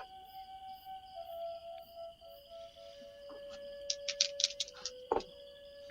Oh. Carrick rolled a 10. Hey. Lock 17. Mm-hmm. Cool. Very good. You're doing great.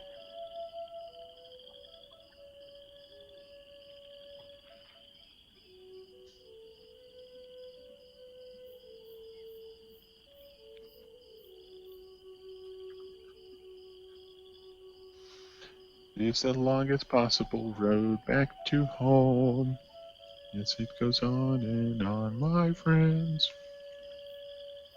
God damn it. Stupid tab.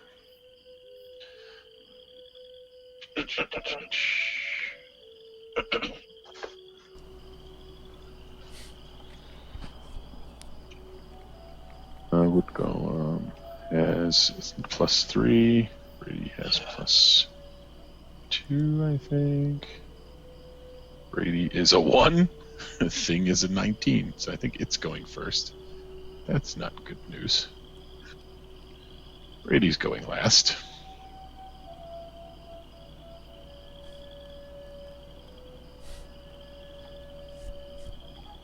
But nice if that was in reverse order.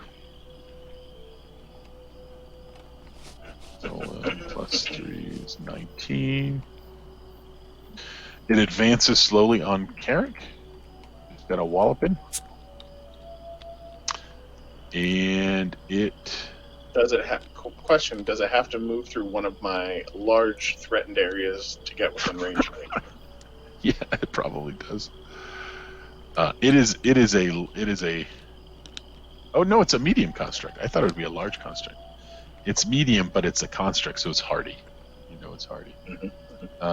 Is it evil or is it neutral?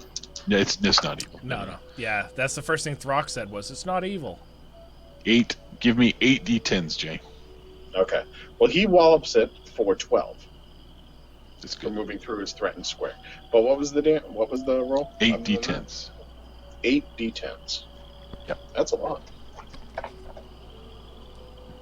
Constructs are hardy. I'll put it that way. 7, 8. 8 d10s. Okay. It's not you guys.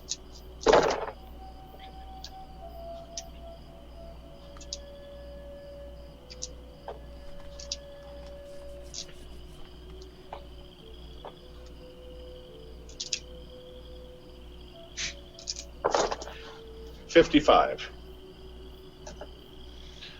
Cool.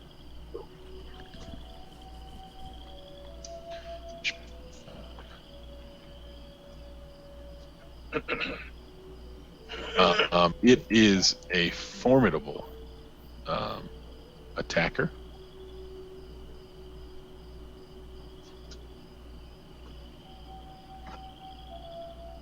Mm-hmm.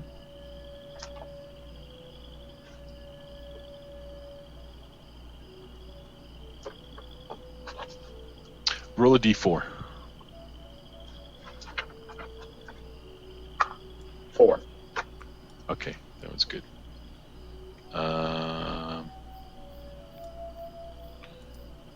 God, it can do so much slamming. So it moves towards you menacingly, and then it does. It says 2 slams. Does it do 2 slams even if it moves, or can it only do 2 slams as a full attack? Usually as a full attack. I would think it's a full attack, right? So it slams its body against you very violently.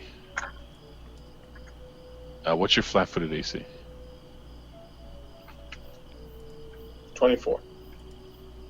Okay, so your armor resists the wood's slam attack, which is good. And next. Oh my god, it can be in a gang of 24 wood golems. 6.5 feet tall, very heavy construct. Was it guarding anything, or is it just standing there? You don't know. I mean, I'm standing right next to it. Are you going to ask the... Are you... No, but he can see what's behind it. No, there's nothing obvious that he's guarding, correct?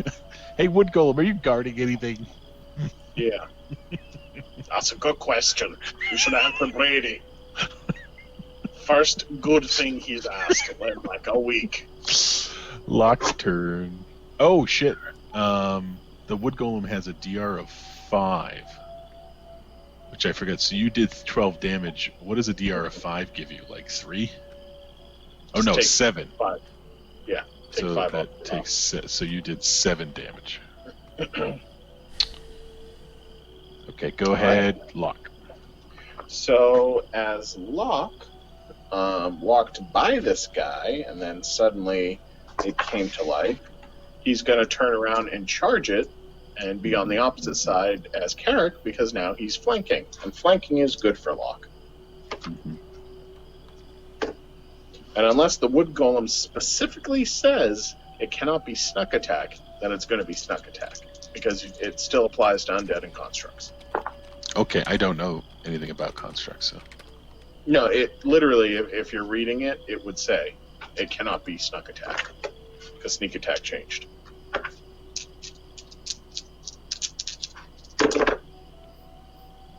That is awesome.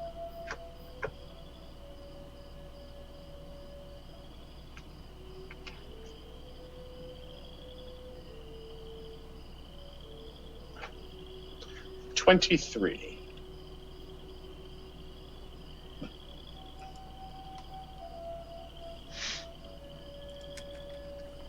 Oh, so 23 minus minus 5, right? 18. Yeah, it does not say anything about sneak attack, so unless there's something specific that we don't know right now. So the new thing is that with Pathfinder, it specifically says in the creature description if it is not affected by sneak attacks.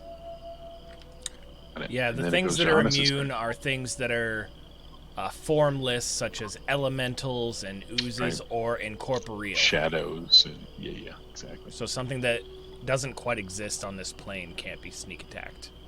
Right. So Johannes' turn. Johannes is going to shoot the crap out of him. Brady yells out, I think you want to wait until you have the fire arrows, Johannes. It's wood. But it's really moving wood. Johannes like it tries to hurt your wood. Johannes agrees and nods and delays his action. Yeah, I think it's a good idea. I have so many splinters.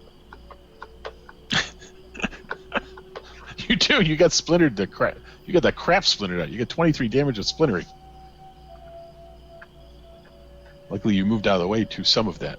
Actually, I would think your armor deflected it because you're not Well, it is a reflex save, so I don't know how He you moved rolled out an of the way. 18. He actually moved quick for once. All right, whose turn is it? Yeah. Carrick's. That's Carrick's again? No, it's still Carrick's. What did Carrick do? He just did an attack of opportunity. That's all Carrick did. Right. Good point, sir. Alright, so he's going to do the same thing. He's going to take a 5-foot step back, and he's going to try to wallop it. I don't know if wallop is an actual word. I just enjoy it. It You're is. skewering it. You can't wallop with a long-ass spear. Why not? You're going to bang a wooden thing with it. You want to poke it. It's a piercing weapon. Wallop. You want to use your dwarven axe if you want to wallop things. That's luck, which is why none of that made sense. All right. Does a 22 hit? Yep. Oh, cool. All right, so that hit. We know it's not evil, lame. That's a 9 plus 2, 11 plus 10. Does an 18 hit? No. Okay, so that one's out. And that one's even higher than the first one, so that hits. Okay, so we don't have any holy damage. Nope. So 9, 16, 18. So that's 22 minus 5. 17 total. Got it. Was that for Rock. 2 hits though? Good point. So mine is 10. Yeah. 12. Johannes heckles from the back. Oh, not so big without your holy weapon, are ya? I'll have you know this is my holy weapon. It just isn't holy at the moment. So Throck, after being told what to do by Brady indirectly, decides he's not going to do that. I can do whatever you want. So Throck obstinately gives a look towards Brady and says, I'm going to do what I naturally do.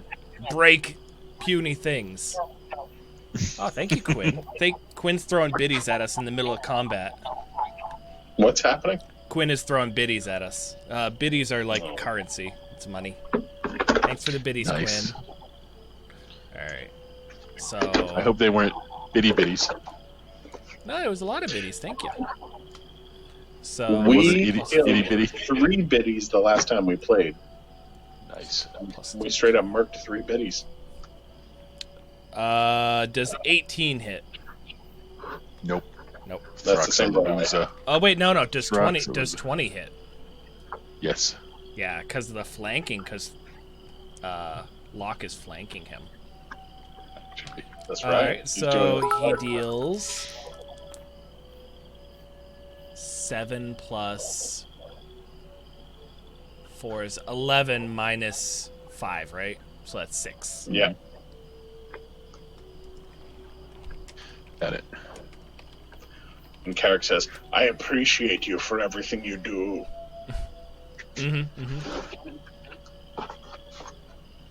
Brady will again pray to his wonderful God to give us guidance. And Oh wait, no. You skipped Johannes. Johannes was waiting for Throck to cast a spell oh on yeah, him. Johannes was waiting. But he's like, oh, I guess I was waiting for nothing then. So Yeah, exactly. Yeah, Johannes has the option to go, or you can wait for Yep. Brady to bless No, him.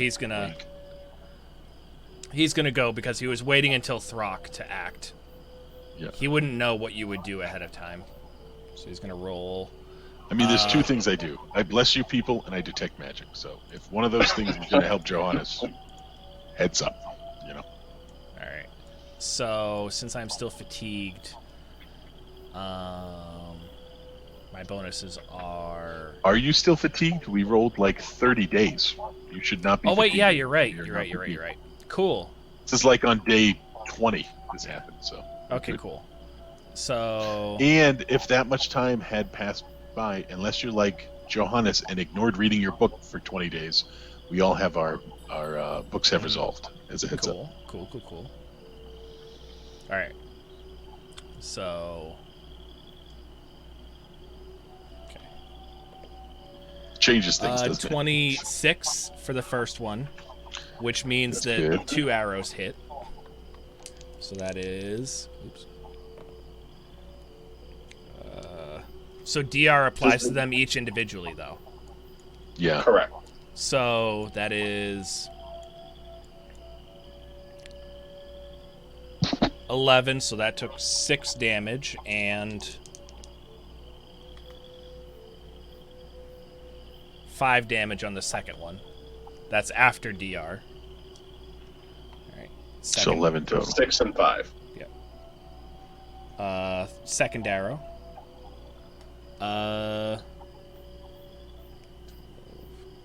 Plus 9.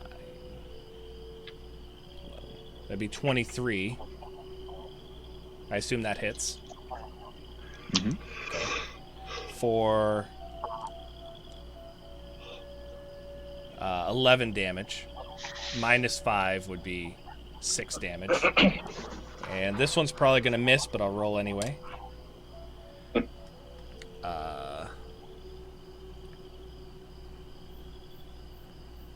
Actually, I don't know. Hold on. Carrick, what about Jack? It would be 18, but he can't flank him, so he can't flank with a bow. So he misses on his third one. Erithil is going to charge for... Ooh, it actually hits. Constructs are immune Doesn't get through the damage reductions. constructs are immune to bleed damage, right? Mm-hmm. Yes. All right. So he just deals 5 damage after DR. Yeah, Jack can't get through the DR. Uh-oh. Jack, climb inside of him. Gnaw on him from the inside. Take a little match and just wave it around him, just to scare the golem. Rip up some wires. So the golem takes stock around him, slams into our friend the dog wolf, and then slams into... Who else is in melee? Just Carrick, right? Throck. Lock. Lock, people. Throck, Erithil, and Carrick. All right, so the Erithil it attempts to slam the dog, but the dog somehow nimbly evades. The dog has really good AC. That's good. Since he leveled up, he now has an AC of... Oh, this is the wrong... I've been using the wrong dog. I've been using dog level 5 because I'm still used to everyone being level 5. The dog is level 6 now. Where's... Now, Locke is not as lucky, so is Locke detected by the construct? Oh, yeah. The dog's AC is 23, by the way. Cool. What did you say, Joel? What about Locke? Is What he about- hidden? Is it obvious that he's there? I mean, you tell me. Yeah, no, he's not hidden. He's just flanking him, right?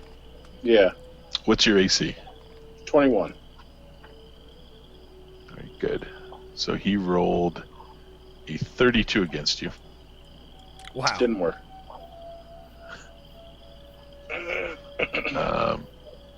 Oh, yeah, I forgot this aspect. Huh. Yep, so that happened. Did you guys know how Okay. old Erithil is? How would we know that? Have I brought that up in conversation? Nope. Nope. Erithil might be the oldest person in the party. Really? The dog? Yeah. Yeah, because he's a deity aligned pet. Wow. All right, so does natural weapons have a crit threshold? Threshold, It should no. list it. No, just a 20. Does it Yeah. have? Yeah. Can natural weapons crit? Yes. Yes. We'd assume it's ×2. Yes. Yes. I know It's for a not fact that bite is ×2. So Because I had to look up that stuff for Erithil.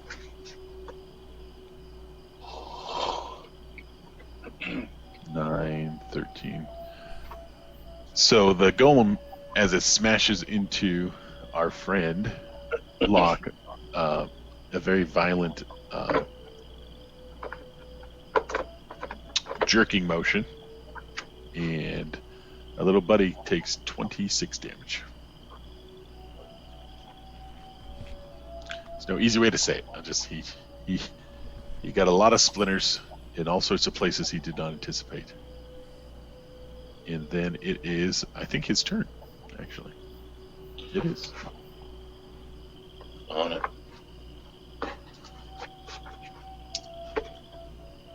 There he goes. How you feeling, Locke? Bad. I mean, what's more to say than that? It's not good. It's not good for him. Correct. Yeah. Okay. Help you out, little buddy.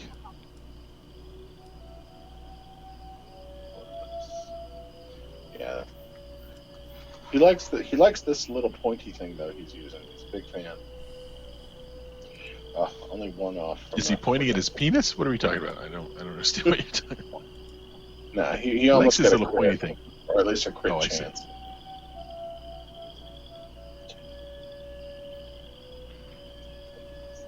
18 damage.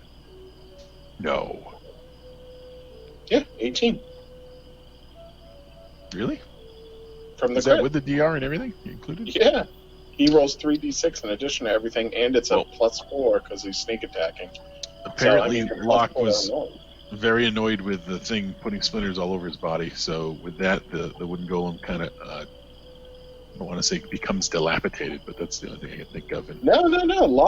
Locke was enraged. He turned into Wolverine from the Danger Room that one time.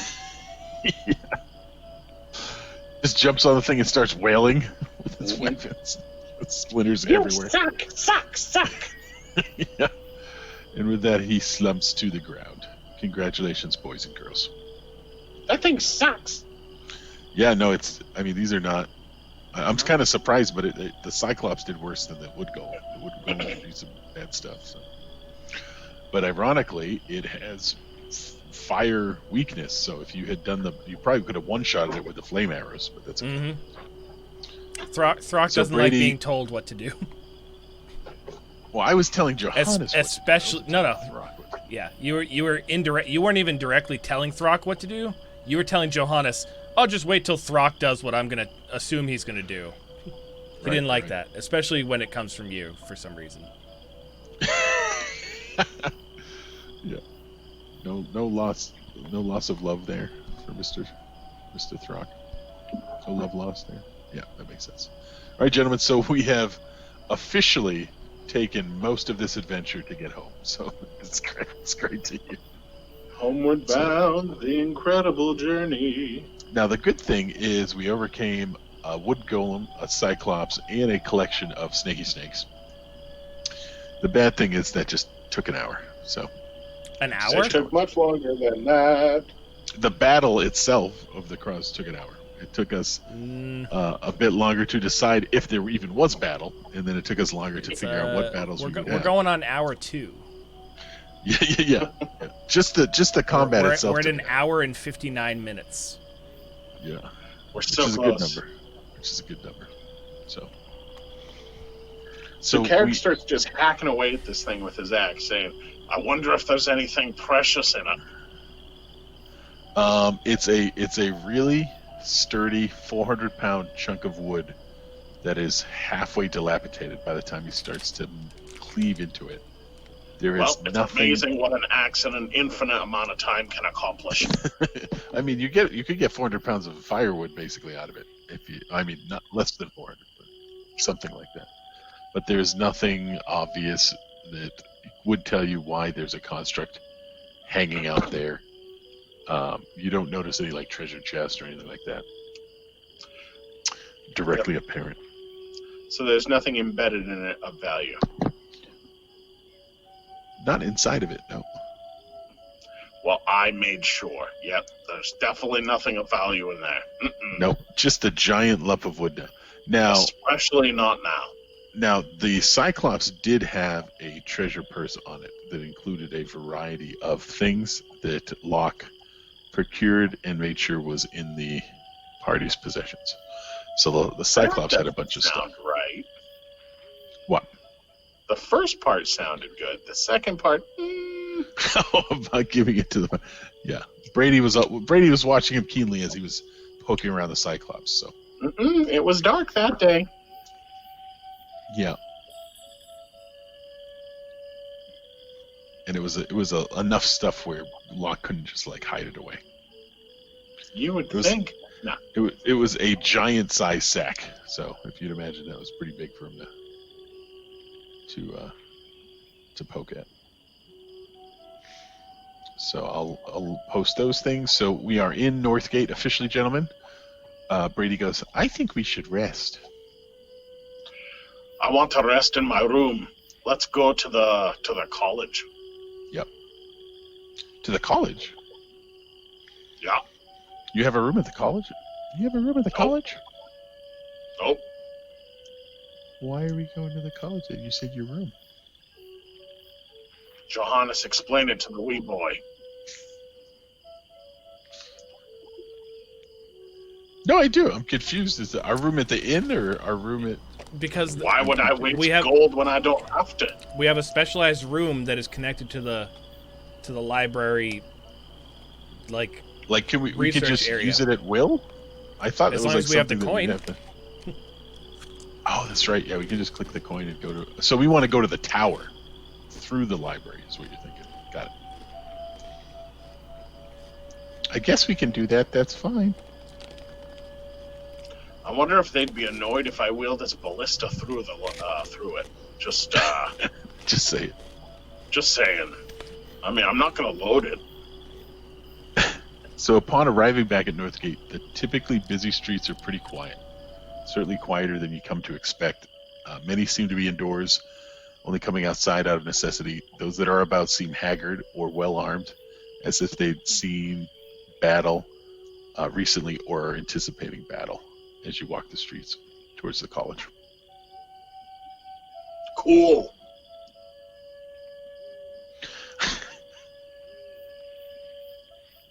Brady goes, seems different around here.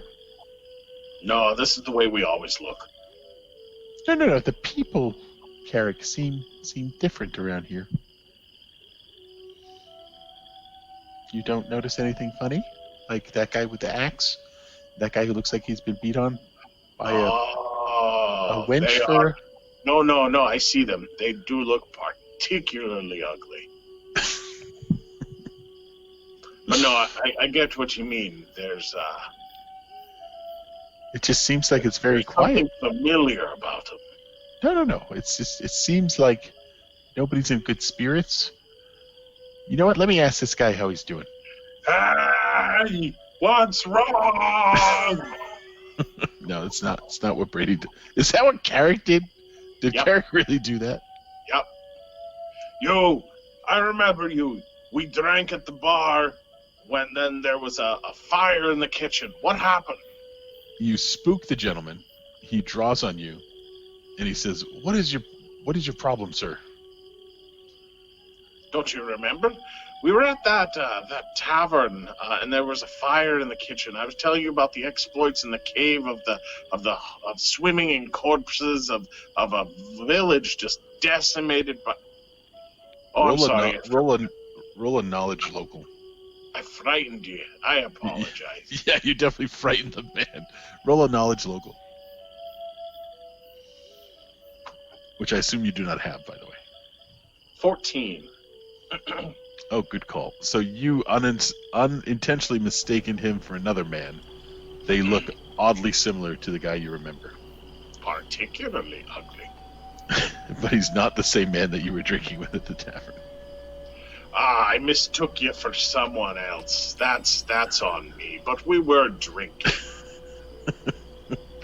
So the man sheaths the sword and be like, all right, well, off with you. These are dangerous What's times, going friend. on? We've been gone on traveling for the past month or two. The town looks much different. What did we miss? You've been traveling for a month or two? Aye.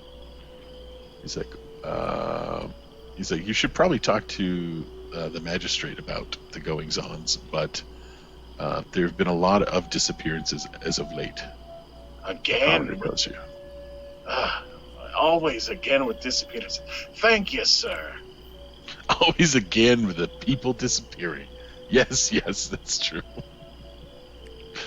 He bows to you and is off. Obviously, again, unsettled by the interaction and the making of his shitting the britches and whatnot.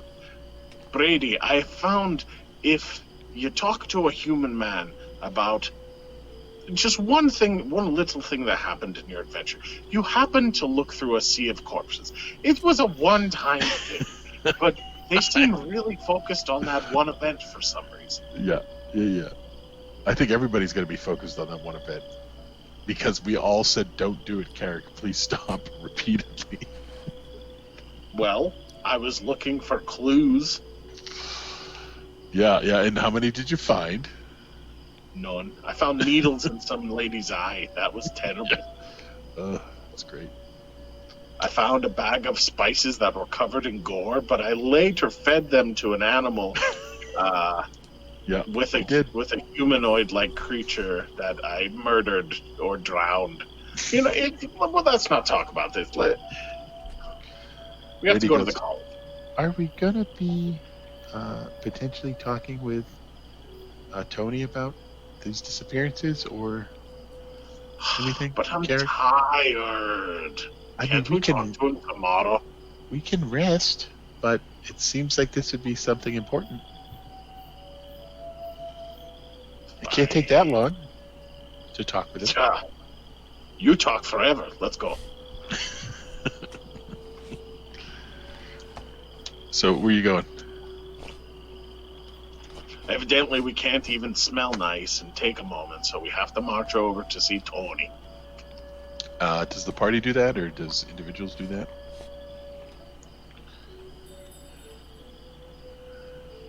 Yes, the party does that. We go as a group. So we get to Tony's office. You guys, just so you know, when you guys do things like nod and do thumbs up, I have the adventure up, so it's hard for me to see the nonverbals. It's hard. So the party should return to Northgate and reach out to Tony regarding their adventure in the thwarting of the evil plans of the other coin bearer. And then obviously rest and recuperate, etc. So you guys arrive at Tony's office. Again, the streets are oddly quiet. Again, you see a few bands of people traveling in small packs, 3s and 5s and 7s. Again, they look either odd numbers. Maybe it's a thing about prime numbers. Obviously, it seems like they're either ready for action and or have seen action. Is what it appears. So you enter Tony's office as a group. We've been attacked by mathematicians. I don't even know if there's enough room for everybody now with our party getting so big, but that's okay. Tony looks pretty weary. You see dark circles under his eyes. He's got some concern, creases in his forehead. He looks as if he hasn't had too much sleep over a series of nights. Preach. So he looks up at you with tired eyes and says, "Hello, friends. What say you from your travels?" Tony. You would not believe what we saw. Heads impaled on stakes. He puts a hand up towards you, and he looks to Johannes and says, "The quick version, please. I haven't as much time as I usually do." He would typically ask Brady this, but he's looking to Johannes this time. Heads impaled on stakes. Start with that. There was some very overt evil being done in that forest. Heads. Which forest? The many-eyed forest. That's right, the one you forest. About. Right, the one Tony knows about. Yeah, exactly. With what was the cultist name again? I want to say the many-eyed cultist, but that seems the same as the forest. The cult of many eyes. Was that what it was? Could have been. We found its leader, Gorga. If you want to see him, All you have Tony to do is shakes his ask. head. Brady eyes Carrick, saying, "Tony, you don't want to see him. I'll just put it that way. But yes, we did rid the world, or your world, of a very evil. What was he? Was he a cleric? He was a blackguard, I think. Like an anti-paladin. Yeah. Do we know what that is? Do they know what that is? It used to be called a blackguard. We'll just say I'll just say dark paladin. I don't know if they know what that is called. So, very evil dark paladin. Tony shakes his head. Now, did he give us details regarding the sigil and everything the last time, or is that still pending? I feel like he did. That's at the college. He didn't know. No. Remember, we had his brother send a request for details on the sigil.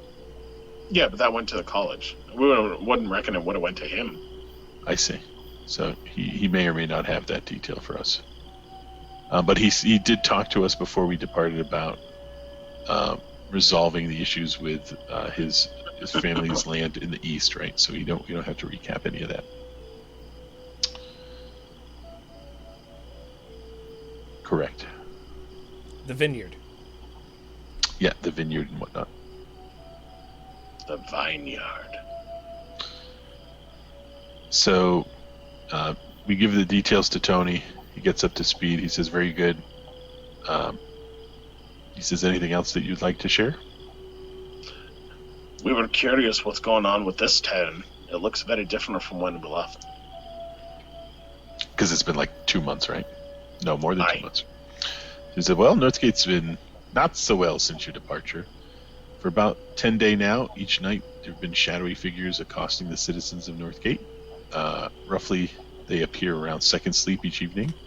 Screams can be heard from various houses, taverns, and shops. No bodies have been found to date, but all in all, we believe there's been about 70 of individuals abducted. The only rumors I have to go on are witnesses of individuals seeing shadows slink away from the sites of the missing persons." That sounds terrible. It's not great. It's not great. What was Daggerfall back in the day? The guy was like brains in the background, right?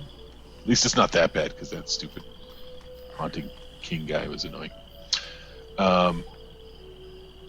So yeah, so that's what's going on, guys. Any thoughts? Well, I mean, we have fought shadows in the past. They don't like silver. Well, it would, it wouldn't. I would say your return is well timed. As you know, we know you took out those bastards of Bog End crew. That the Bankers Guild and my family were very happy.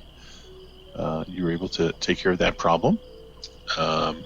So if you would like to investigate the disappearances and potentially the issues we have with these, we'll call them shadows or shadow creatures, we would be very obliged to reward you. Did the college, did the mages have anything to add about it? We have not had any significant breakthroughs to date. The interesting thing is, have you guys ever heard of the Pathfinder Society? No. The Pathfinder Society is not necessarily well liked here in Northgate, but we have one of their ranks among us. His name's Gustavo Alind, and he is at the Inn of the Lazy Hog.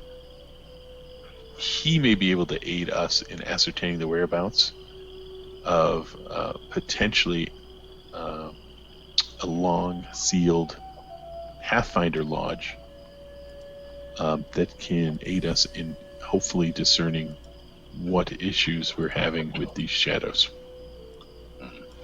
Gustavo Alind.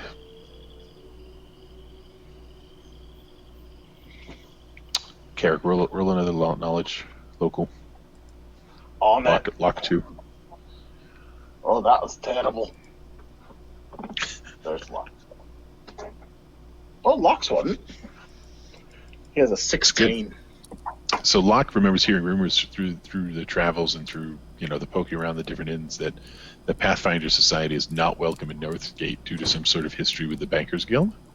Mm-hmm. So if there's something, if the Pathfinders are here, you assume that Northgate's a pretty dire situation if they're accepting or requesting assistance from the Pathfinders. Is what Locke thinks. Interesting. Tony says, I must bid you guys adieu and be off on your way. I have to. My basic responsibilities have been delegated to ensuring that we have groups of men patrolling and keeping watch in the evenings to try and help stave these abductions. We haven't had a whole lot of luck, obviously, but I'm continuing to manage that group. So if you guys would allow me to continue with those responsibilities, I'd greatly appreciate it. All right. And I'll be right back. I have a buyer. You have a buyer? Oh, he said bio.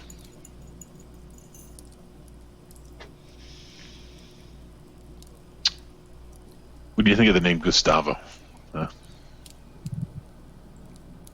It makes me think of that newscaster guy, the reporter. Gustavo? Mm-hmm.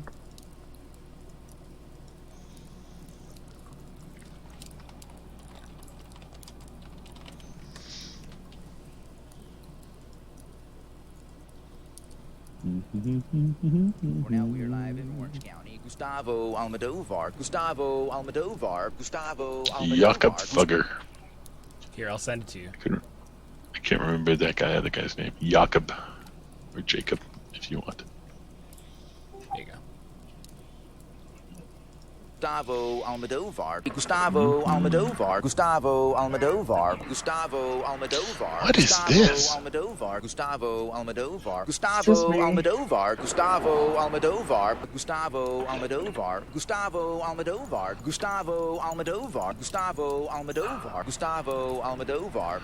That's so funny.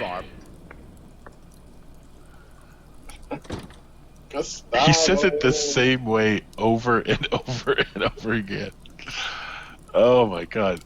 We gotta change his name. Live in Orange County. Gustavo Almodovar.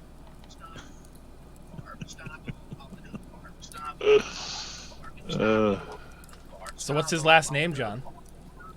It's close. It's close to that guy. I should just change it because it's effing funny. That's why I should change it. Almadora? Is that what it is? Almodovar. Nope. I don't know if I spelled it right. We definitely need to call him that from now on. Almodovar. I got it. Almodovar.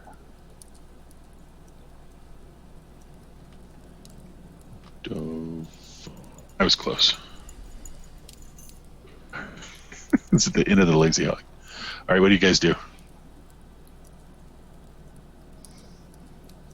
Let's go to the inn and see the important man. Brady says, see, this is why we do these things, Carrick. We would be up in our rooms sleeping right now when we have things we should be doing. What do you think? Yeah. Who on earth would think that someone should be sleeping after spending 2 months selflessly destroying and saving an entire people from unspeakable evil? No one should get a day off from that. That would be ridiculous.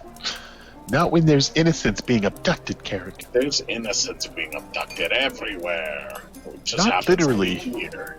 everywhere. Right now, it's mostly here. Everywhere No, we not. tend to go, innocents get abducted. That should be I woke up. should- Okay, Have no, t-shirts that say that. hold on. This pisses me off. So I woke up in the woods without a memory. I was abducted, I feel like. I woke up Right. in the woods. I walk over to Pure Water Springs. What happens there? The people got abducted. So we got them out of the friggin' goblins den. No Right. big deal, right? Then we come to Northgate. What do we look for? Some sort of priest lady who got abducted. So we get her out. There were other than there, and we got them too. That's fine. And then we meet Tony. Very nice guy. Nothing wrong with Tony. We go visit his family up north. What happens? They get abducted. We get them out. And then we come back. Yeah. Everything's fine. Then we're here, and what happens? You get our coin abducted, so we have to go get the coin back. I'm sick Right. of things getting abducted. There's a lot of abduction. This should you be the think- And if you say it enough, the word is ridiculous. Abducted. It's a ridiculous word. It's almost like Gustavo Almodovar. Almodovar. All right, so we go to where are we going, buddy? Let's go see Gustavo. Yeah, where is he? Do you remember? He's in the inn of the ugly pig. Let's go. Lazy Hog. I like ugly pig though. That's funny. So we arrive there. You see you'd say moderate to high end inn with some respectable lodgings and I was gonna say accoutrements, but that's not it. Services, meal, whatever. You see a handsome-looking, well-dressed gentleman in well-worn armor at a table. And you see other more local-looking individuals as well scattered about the inn.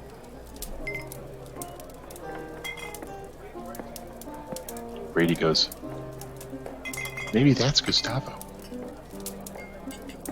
Gustavo. You just yell it out to the room. Yeah. So the gentleman in the well-worn armor looks your way. I assume you approach. Take a look. Take a look. I can't look. I got. Oh, there. You don't wave. Brady goes, don't wave, character. Go introduce yourself. Why would you wave? Gentlemen, so weird. It's like awkward scale of 7. Brady makes his way over there. He goes, nice to meet you, Gustavo. These are my compatriots. Carrick's the weird one. This is Johannes. Throck likes to dance naked in the woods.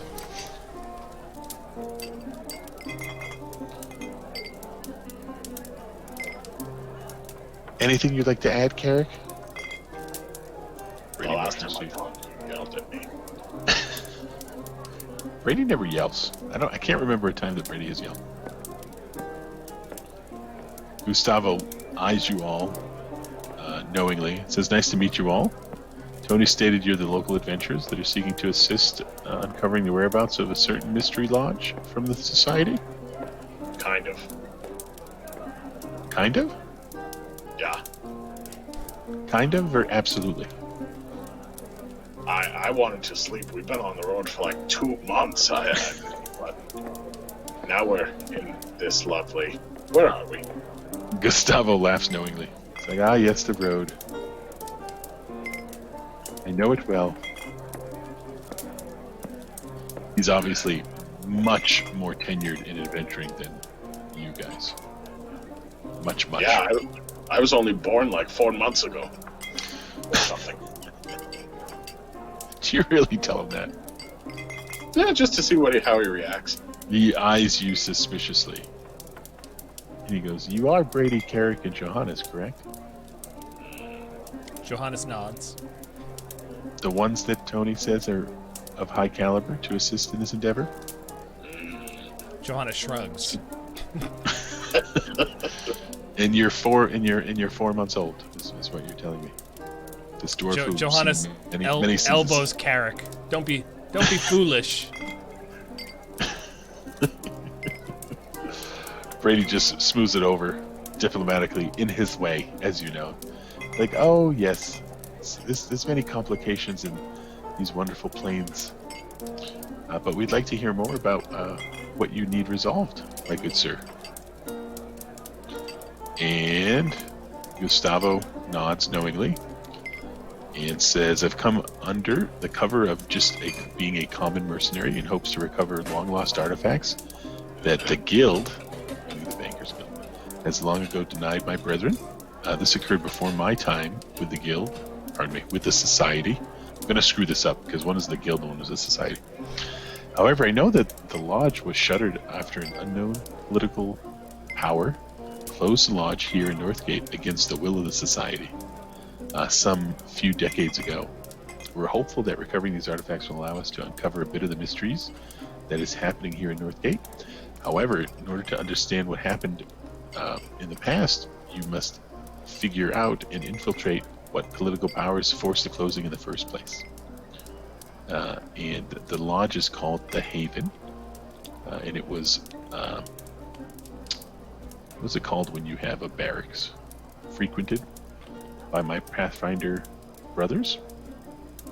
But there are heavy wards and magic locks around the lodge, so it would be unwise to directly attempt to gain access without first recovering the keys to the premises. So it's here in the city? The exact location is not exactly known, but yes, it is somewhere in the vicinity of Northgate. There's obviously the Northgate Society Haven, so that is it's what just it's been ages since we didn't have to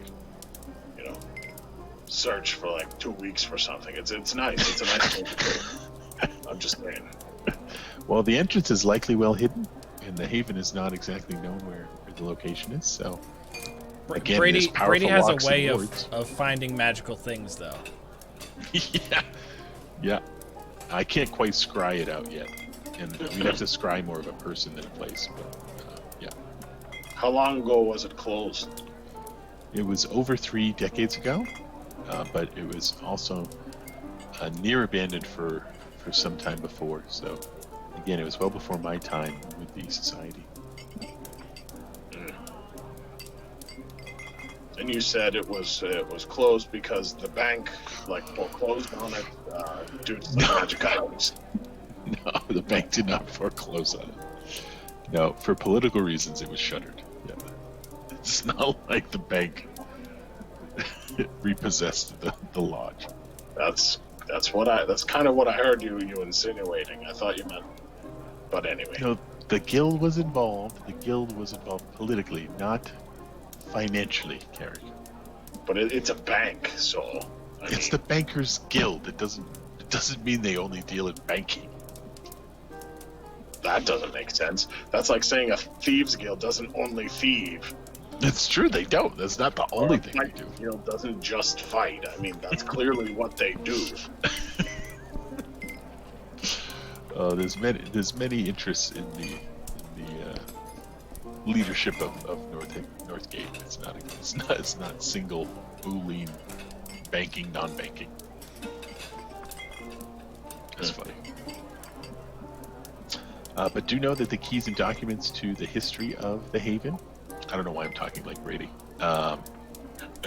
is likely kept in a complex 12-sided puzzle box called the Hearken of the Old Gods. It is a fabled artifact which will allow us to gain entry into the Haven.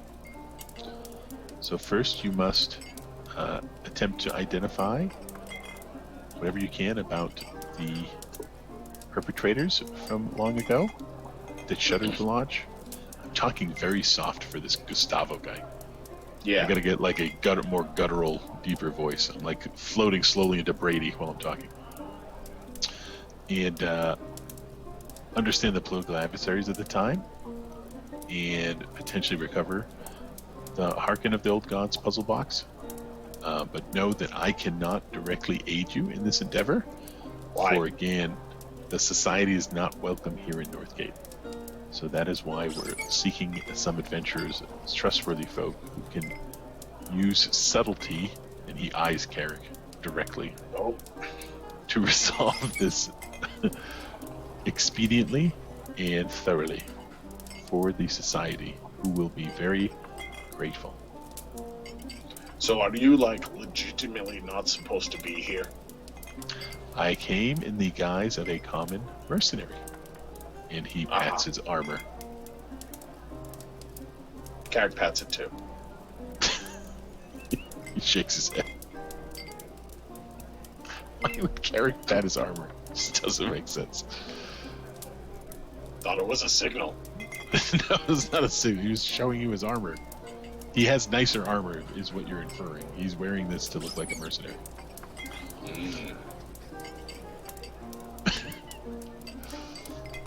So he looks at you both, or all five of you, and says, "Well, off with you, unless you have any questions." Yep. Could you repeat that all Go ahead. over again? The Haven. The guild shuttered it, or for some reason it was shuttered and the guild was involved. The society needs to recover artifacts that are within it. There's a puzzle box that we need to recover that has keys and clues into why the lodge closed in the first place. And we got to figure out who has that and how we get it.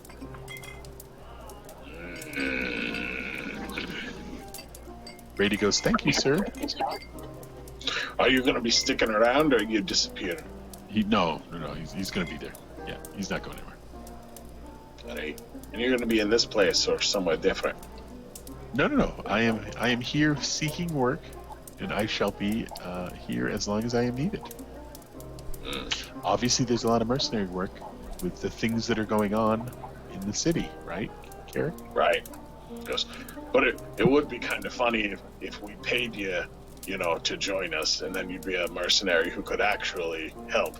That would be a fun workaround. He shakes his head. I cannot directly act on the behalf of the guild. In fact, if the guild knew I was here, I cannot act on behalf of the society. And if the society knew I was here, there would be repercussions. Ah. You see, I thought you were hiding from the bank, but you're hiding from the society. I misunderstood. Technically, Carrick, I'm hiding from both. Ah, I understood twice. Took you a long time to get there, Carrick. So keep it on the DL, my good friends. Who are we going to talk to? All of the people, the society and or guild, so do not mention specifics. Tony said this was going to be discreet, correct? Yeah. And he sent you because... We are... No. discreet. He sent you because I understand them. Are discreet. I want to know more about you and less about them. Carrick sits down on a...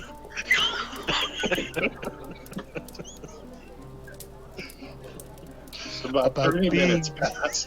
About being discreet, Carrick. About being About discreet. 30 minutes pass, and he goes, and then I took his lifeless body in my hands, and I dragged him back here.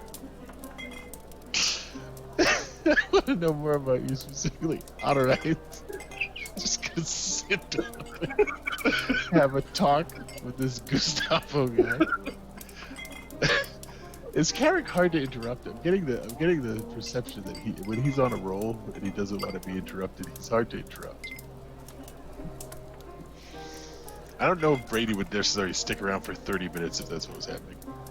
I know Johannes would. One of the Jonas brothers. Johannes would definitely be out. Throck would be naked in the forest like within 5 minutes.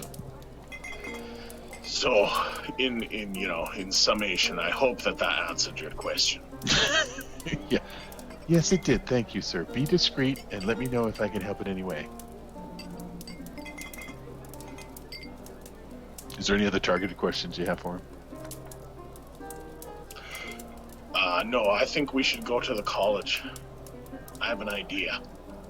All right, let's be off. Brady goes, No, what's your Johannes. idea? The idea is not that I want to sneak out and go sleeping, but yes, that is going to happen eventually. We can ask the fella who did all that history in for us in the past. We can ask him about the history of the lodge and who was doing what about 30, 40 years ago. What is that guy's name? Because that was my first thought, too. I cannot remember his name. Kyle? No idea. Old man in college. That's Mr. all. Willy Fingers. No, his name was not Willie Fingers. Sage. No? He was a sage. You made a sage guy, right? Give me a second. I have everything written down. I just gotta find it. Unless I threw it away, which would be funny. But I don't think I did. That would be funny because you had a lot of stuff going on. Sage. His name is Edmund. Sage Edmund Kettleback. Oh, back. Hi. You walk up to him, he's like, look at that photograph. I'm Sage Edmund Kettleback. I write music that is poppy but rock. Hey. Sage Kettleback has a guitar and a goatee and very long blonde hair. Everyone hates him. Nobody likes him at all. So, Carrick, you want to talk to Sage Kettleback, which is going to make me He giggle hates now talking. every time I say it. Oh, Does he hate talking. you? Oh, Don't know I think Johannes should ask him that. Johannes, I've can you always ask been him very about polite. the Haven? Yeah, it's your politeness that people definitely notice at first meeting. It's what I'm known for.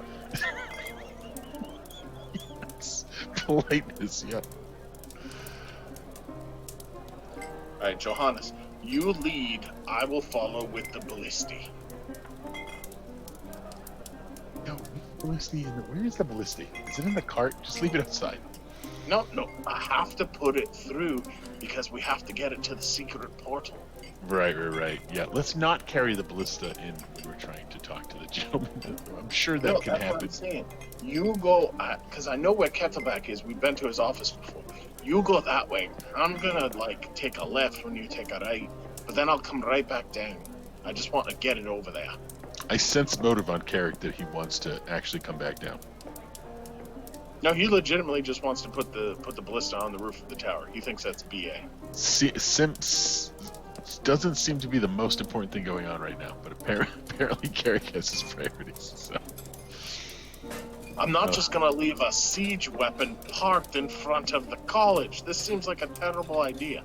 I mean, there's no active siege going on, so I'm sure nobody would mess with it, but good. I know, but someone could take it. It's like a 300-pound ballista, isn't it? It's like very... Yeah, that's what I'm saying. It's just standing there. Anyone could take it. Exactly. Yeah. All right, so we get to Sage. Wait, this is very heavy. Could Throck help me just for a few minutes? Yeah, Brady and He Locke are could. not helpful. Thank you, Throck. It doesn't mean he will. He said he could. So we arrive to Sage Kettleback. It is about... roll a d12. Alright. 11. That's a lot of teeth sucking. I'm trying to think, it's 5 o'clock then. It's kind of late in the day. So we get there late in the day. Again, there's a sign there that says Sage Kettleback, be back in the morning. He's tenured, you know. He's not always, Yeah. not always He's available. legitimately never there.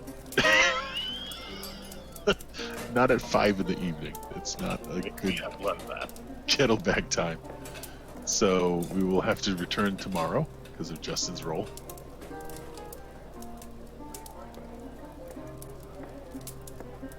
All I'm singing right now in my head is Nickelback, by the way. That's all. I just have it running over and over in my head. So Brady goes, I'll take some time to talk to some of the more senior individuals at the local taverns. See if I can discern some time. I think, Locke, you'd be good at that as well. Discern some information during this time. Yeah. Just leave the coin. No, you have your own coin. You don't need my coin. What coin? That's not what I'm talking about. What coin do you need? I'm talking about history repeating itself, Brady. I'm just saying, No, leave I'm the coin. not. Nobody's getting the coin. Yeah, that's what you said last Nope. time. No, you didn't say it. No, don't worry about the coin. I have it. It's fine. He takes the coin and he says, coin, won't we be fine together?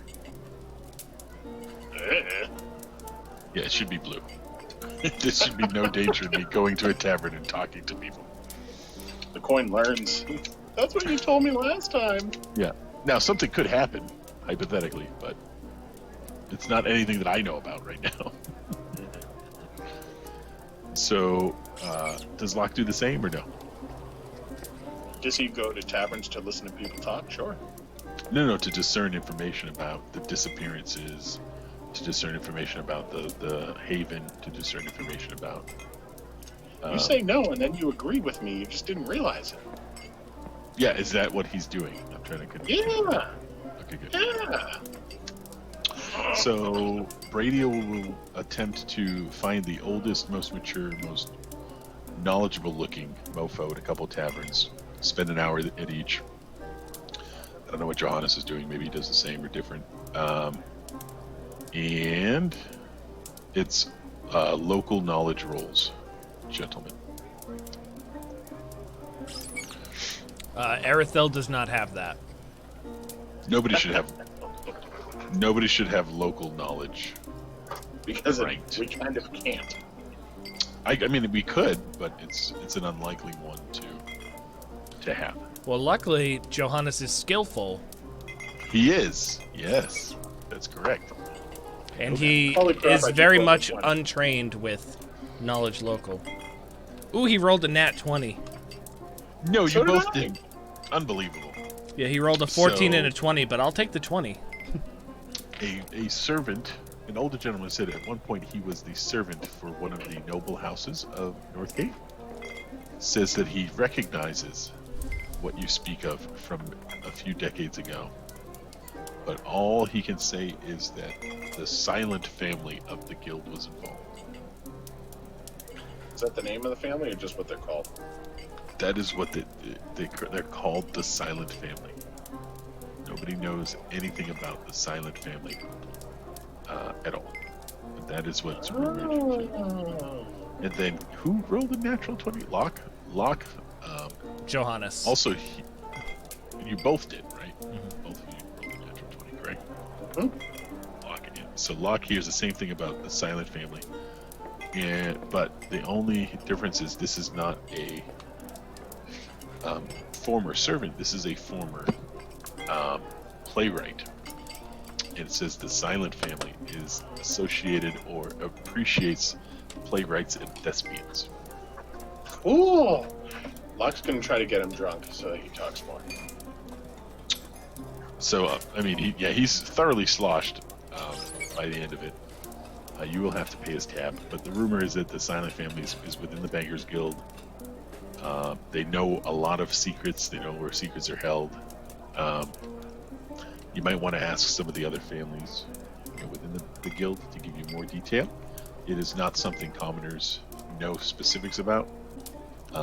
He does know of the Haven. He does know that it was closed. He basically confirms what the information you got from the Pathfinder. But he doesn't give you any insight into anything more than that. Does he happen to know any of the members of the Silence? Nobody knows any of the members of them. Well, I mean, somebody does. Just not. No, Just gotta find no, out somebody. nobody knows. That's what he says. That's why they're the Silent Family. He eyes you like you're slow.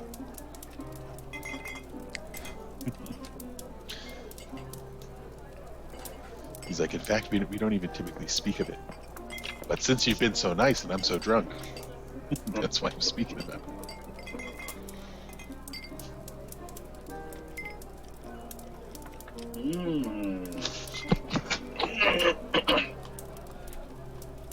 So that is what you discern. And it took about 3 to 4 hours to get there. And Brady shows back up at where we reconvening. I should probably said that before. I assume our room's up in the tower. Aye. Brady goes, "Yep, found out nothing."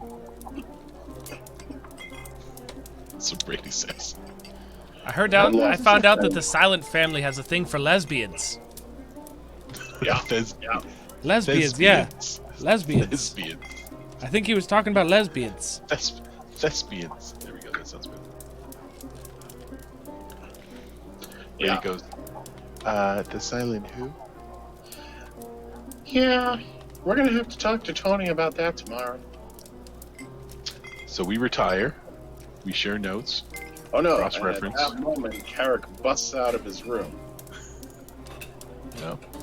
Okay, first off, didn't appreciate you all just abandoning Throck and us and leaving and going places you didn't tell us where you were going. We came back, we hurried, we sweated, because that thing is freaking heavy, okay? Sure. But we got here, no one was there, alright? Kettleback, first off, that guy, terrible person. Never there. Terrible.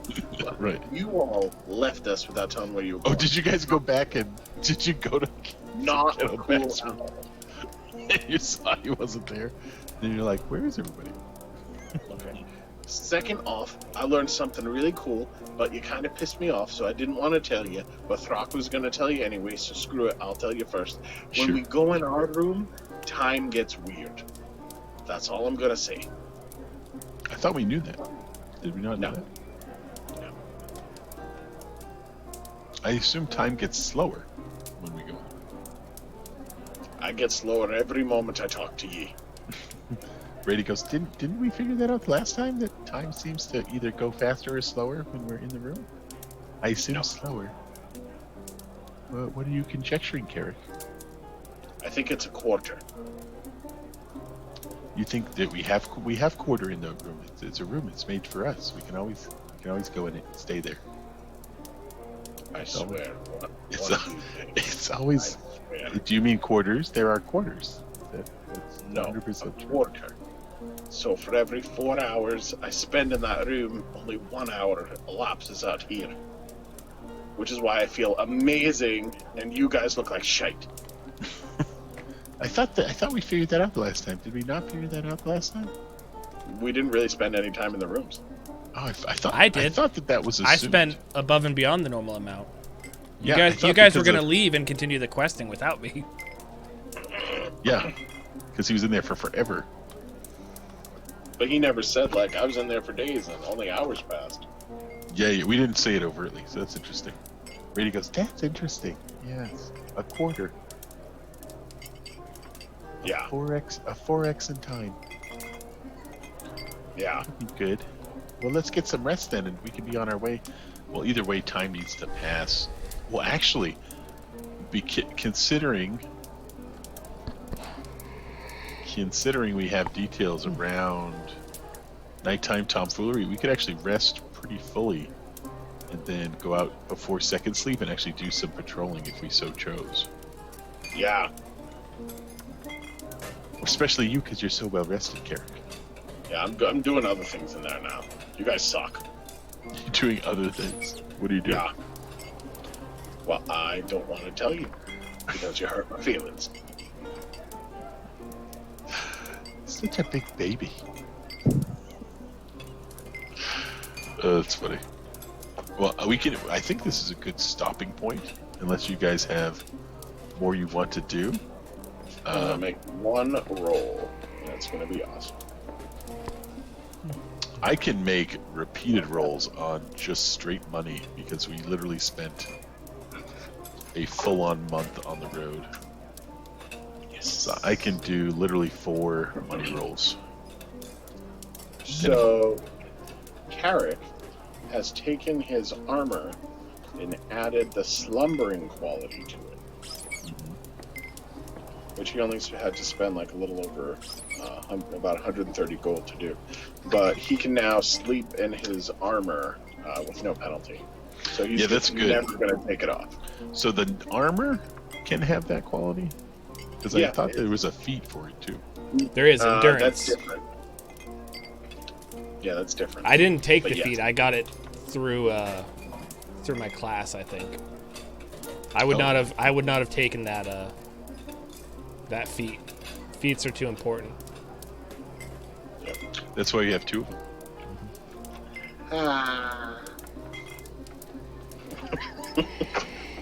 So my rolls were a 10, a 20, and a 19 for money. Very, very good. So Brady's doing pretty good. You're doing pretty good.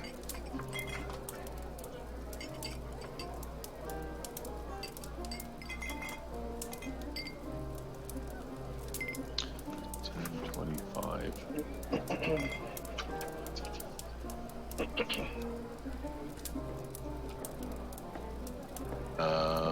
Anything else we need to do? We identified all the items.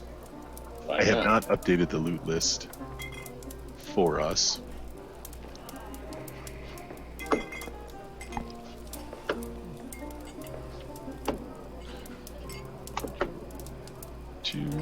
March 10. What is our session name, gentlemen? I don't know.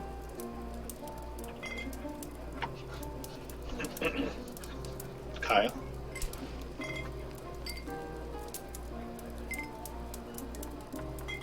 Risky times with a one-eyed monster. Ooh. Deep business. That sound better? Mm-hmm. Sure.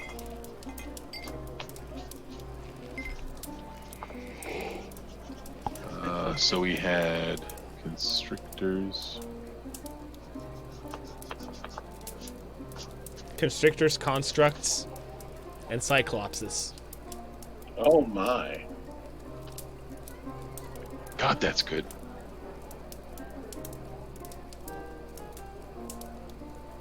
Oh my.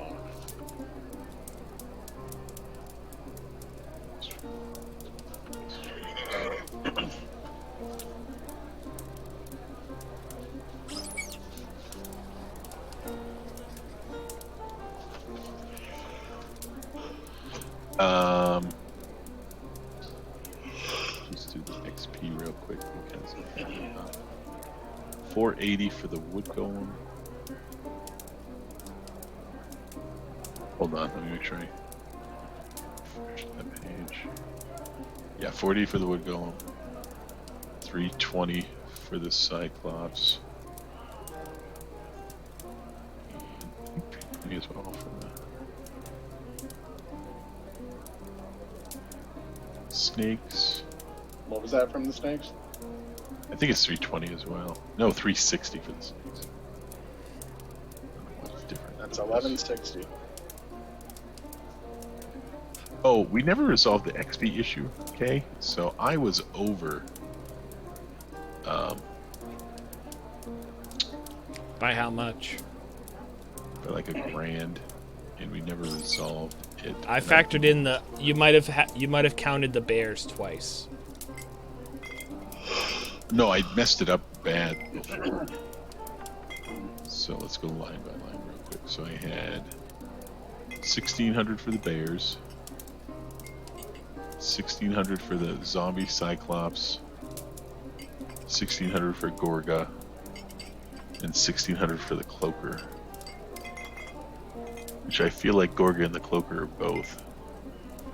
No, I think it was supposed to be. Hold on.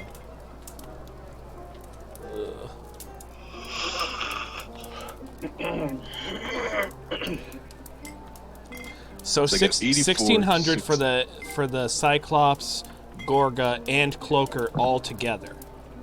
We got 1,600 each for that encounter. Then we got 1,600 for the bears.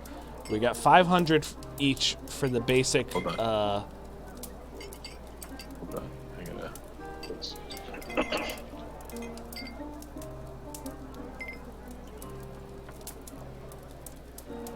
500 each for the encounter where we fought with the guys and the little girl. And then 2,400 for the encounter with the injectionists and the mesmers. The three witches. Hold on. So the zealots and the little girl bonus, I had 310. So what is the right number?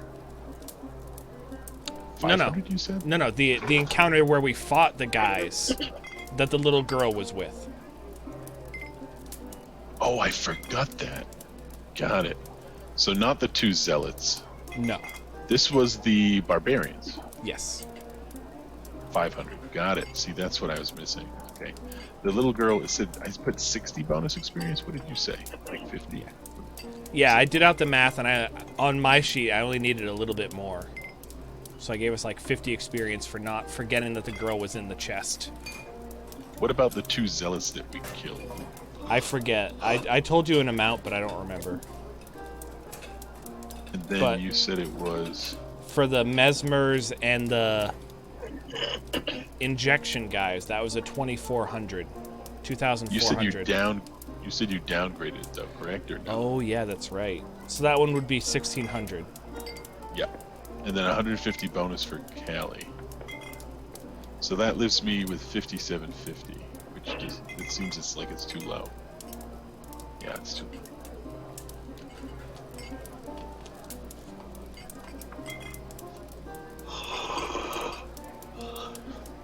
So I think that it was 1,600 for... I thought you said that it was 1,600 for twice. Like Gorger was 1,600 on his own, and then the other ones were 1,600.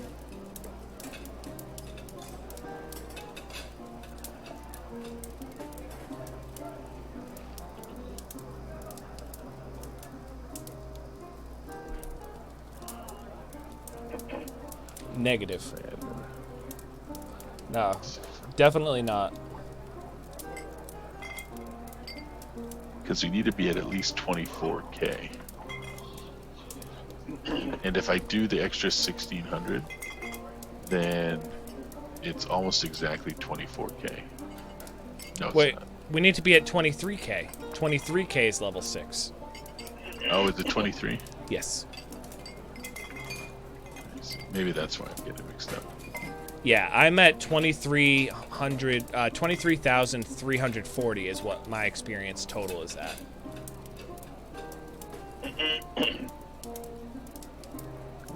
EXP.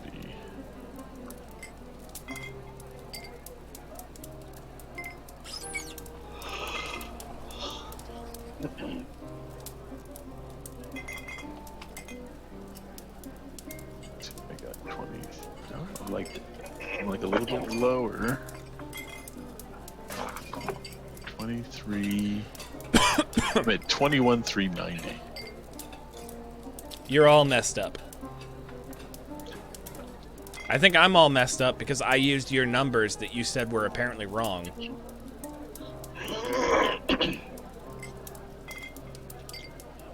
Let's see here. Share the sheet.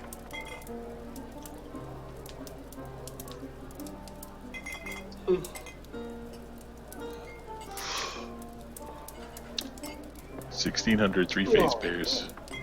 Good. 1,600 was all of these things. I thought you had it twice. There's some part of these that were separated out. The 2 zealots, I just threw 250 in for heck of it. 50 for the little girl, 500 for the barbarians, 1,600 for the mesmers, 150 bonus. I don't remember them. They were the guys who were wielding the ballista. They were the ones we got the ballista from.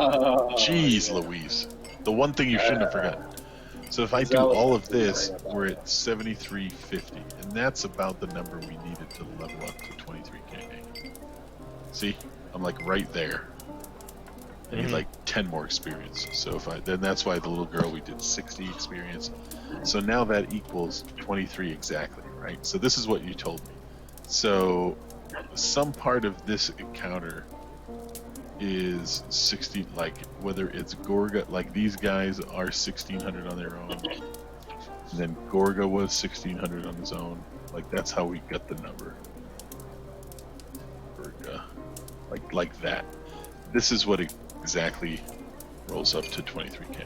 We come up here, 23k.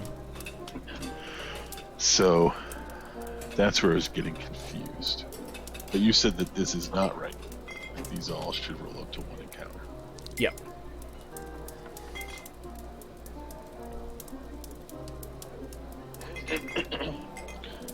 So if we do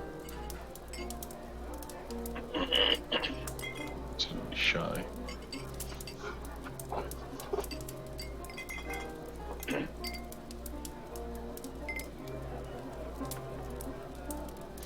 And then we're still shy of the 23k by 4. 440.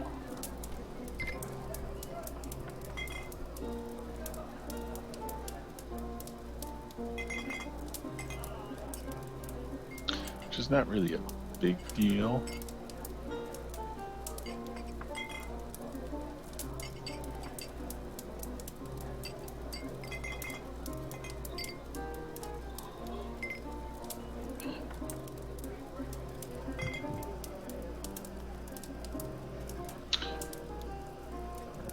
Bonus.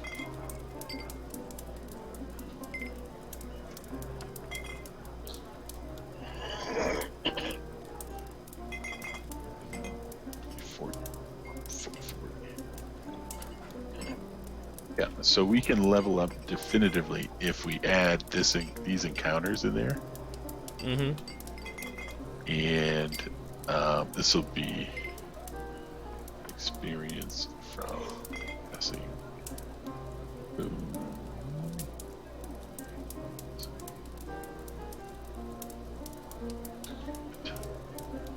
It makes stupid to give experience for something that is naturally just a gimme, but that's what resolves the EXP gap.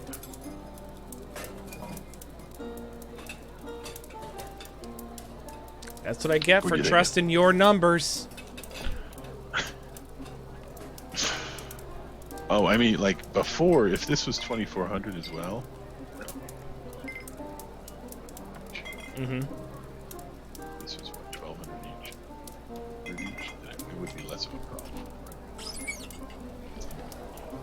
We could have 800 there. So I think downgrading the encounter also did more of a shortfall.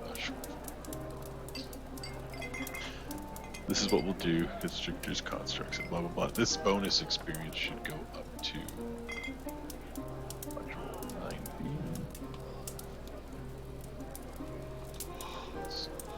There. And we just need to update the possessions. I am not going to update the ridiculous amount of trade goods you have, Kyle, Why not? for a variety of reasons. We must have some pickled fish and sausages left. I mean, I'm sure we do. I'm just not going to add it to the sheet. And then we do have to resolve the equipment thing. In what regard? If we look here, I haven't updated my chain shirt at all. And I don't know if any of the other equipment needs to get updated on character sheets. That's the only one I can think of. It's just the chain shirt. If I'm using it or not, I haven't added it to date. So. Doesn't seem like you've decided yet if you're going to use it. No, I can use it. My question was, is anybody else needs it more? You know. What do you think? Needs it more? No. What is the name of the thing? It is I think it's a +3 chain shirt with improved shadow.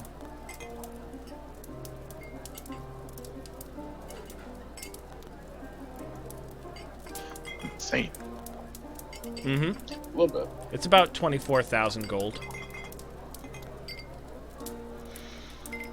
Where do I put my miscellaneous?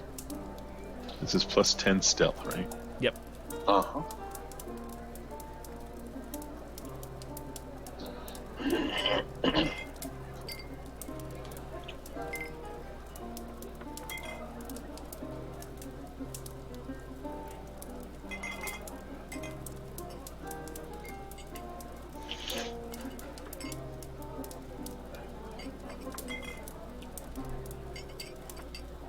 My AC is like ridiculous now. So how are you wearing it? Are you hiding it underneath your clothes, or? I would assume not. Would there be a need to hide a chain shirt? No. I would think that it just looks like any other chain shirt, right? Nope. Unless there's somebody who's searching for a magic aura. It does not look like a normal chain shirt. Correct. It is colored like super- literal the void. It is colored blacker than black. That's the whole point. Would it, It would draw attention, yes, 100%. I was gonna say, does it matter though? It might. Does it matter that it draws attention? Maybe, sometimes.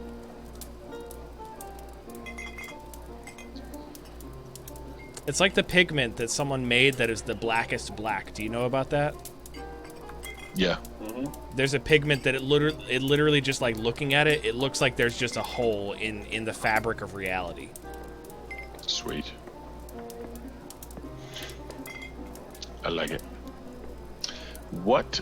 I have not added any gold or anything to the party. We need Did 60 we flat gain- from last session.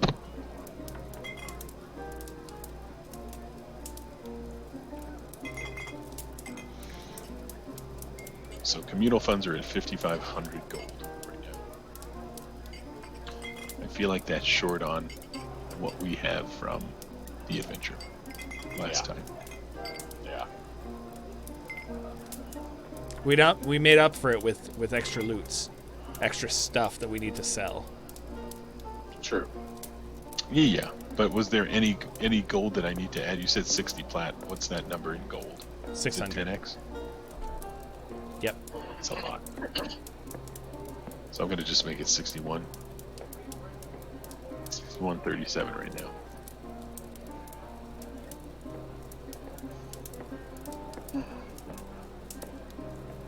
There's a bunch of masterwork items we have to sell. Yep. Yeah, we can just talk through that stuff. That's easy now. Like a lot of stuff. Yeah.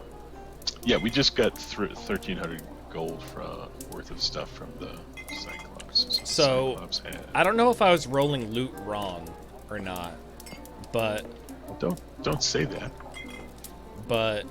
the idea I got was you had a gold figure attached with your CR. So I looked up a CR and I saw roughly the amount of gold that we would need. So I'd roll loot, and it's like, oh, that added 200 gold to what that encounter gave. Then I rolled again. Like, oh, mundane items worth 200 gold. All right. And then I rolled like a crazy magical item. I'm like, okay, that encounter's done. Right. But that would boost it like well over the cap for that encounter. And that's when I messaged you and Justin and was like, hey, should I cap out the rest of the other encounters because this first one maxed out pretty high? And Justin mimicked my words back at me and said, no, you got to keep rolling.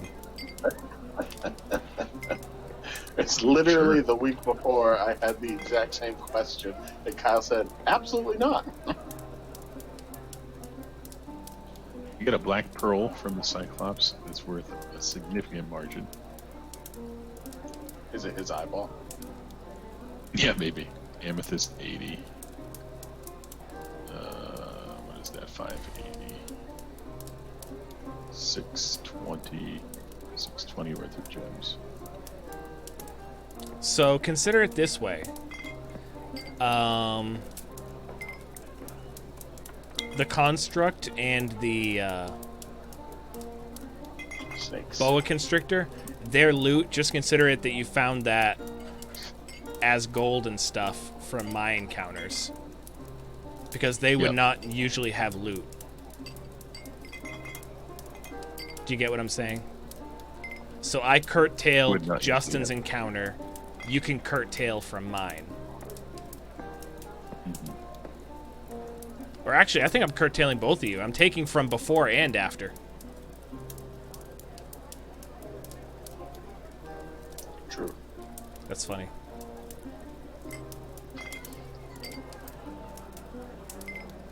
So, originally my plan was I was going to take your money from your encounters, Justin, and I was going to say that Mr. Rando gave us various tasks throughout the city to do that would account for the 60 platinum.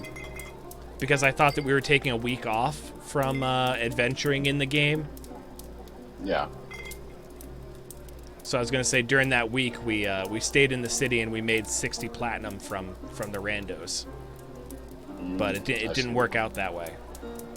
Not at all.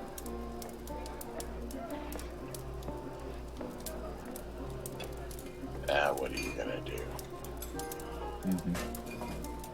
So we got a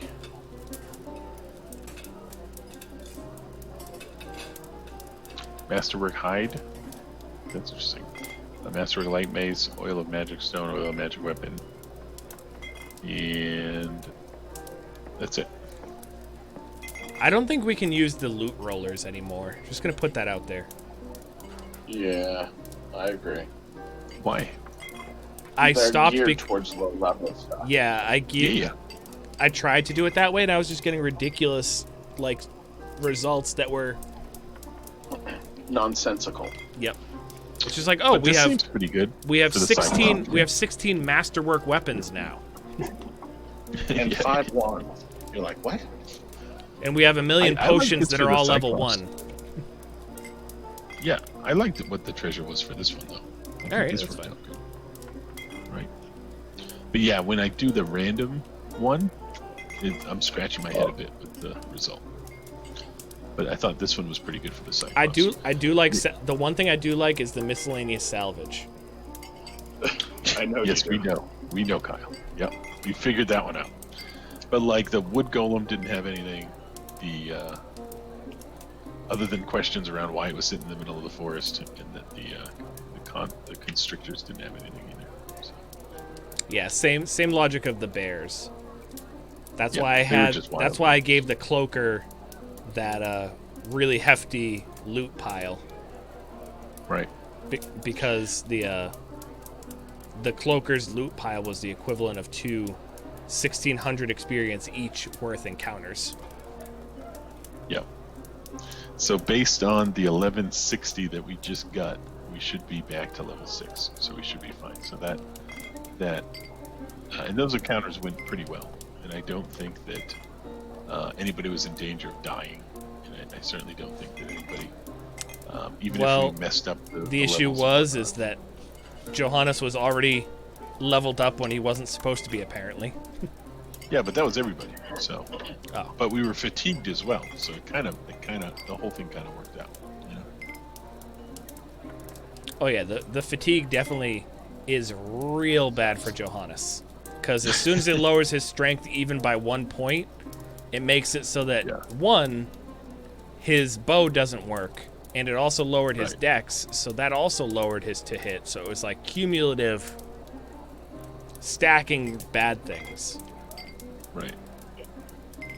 So we'll end with, and the reason why I wanted to end tonight, other than housekeeping, because there's a lot of housekeeping we just haven't done, was because Justin, you seem very, very tired, by the way. So regarding the Silent Family, we need to find out more details around that. I would probably think that we go back to Tony and push and pull, right? Assuming that dialogue goes through easily enough. You ask about them liking the lesbians, and we find out that they That have an most affinity people for, actually like lesbians, turns out. that they're associated with a playhouse called the Blue Sphere of Northgate. So the Blue Sphere of Northgate is where we'll pick up next time, Cool. and not like at the Blue Sphere of Northgate. The whole that was our clue that we found out, and whether it's from Tony or another member of some other house, whatever, we can kind of play through that and pick up from there. All right. So ending here. Alrighty. Thank you, Good everybody. game, y'all. Yeah. I'll bug y'all in the morning. You guys have a good night now. Yes, you as well. You tired boy. We'll talk soon. Toodles. Bye.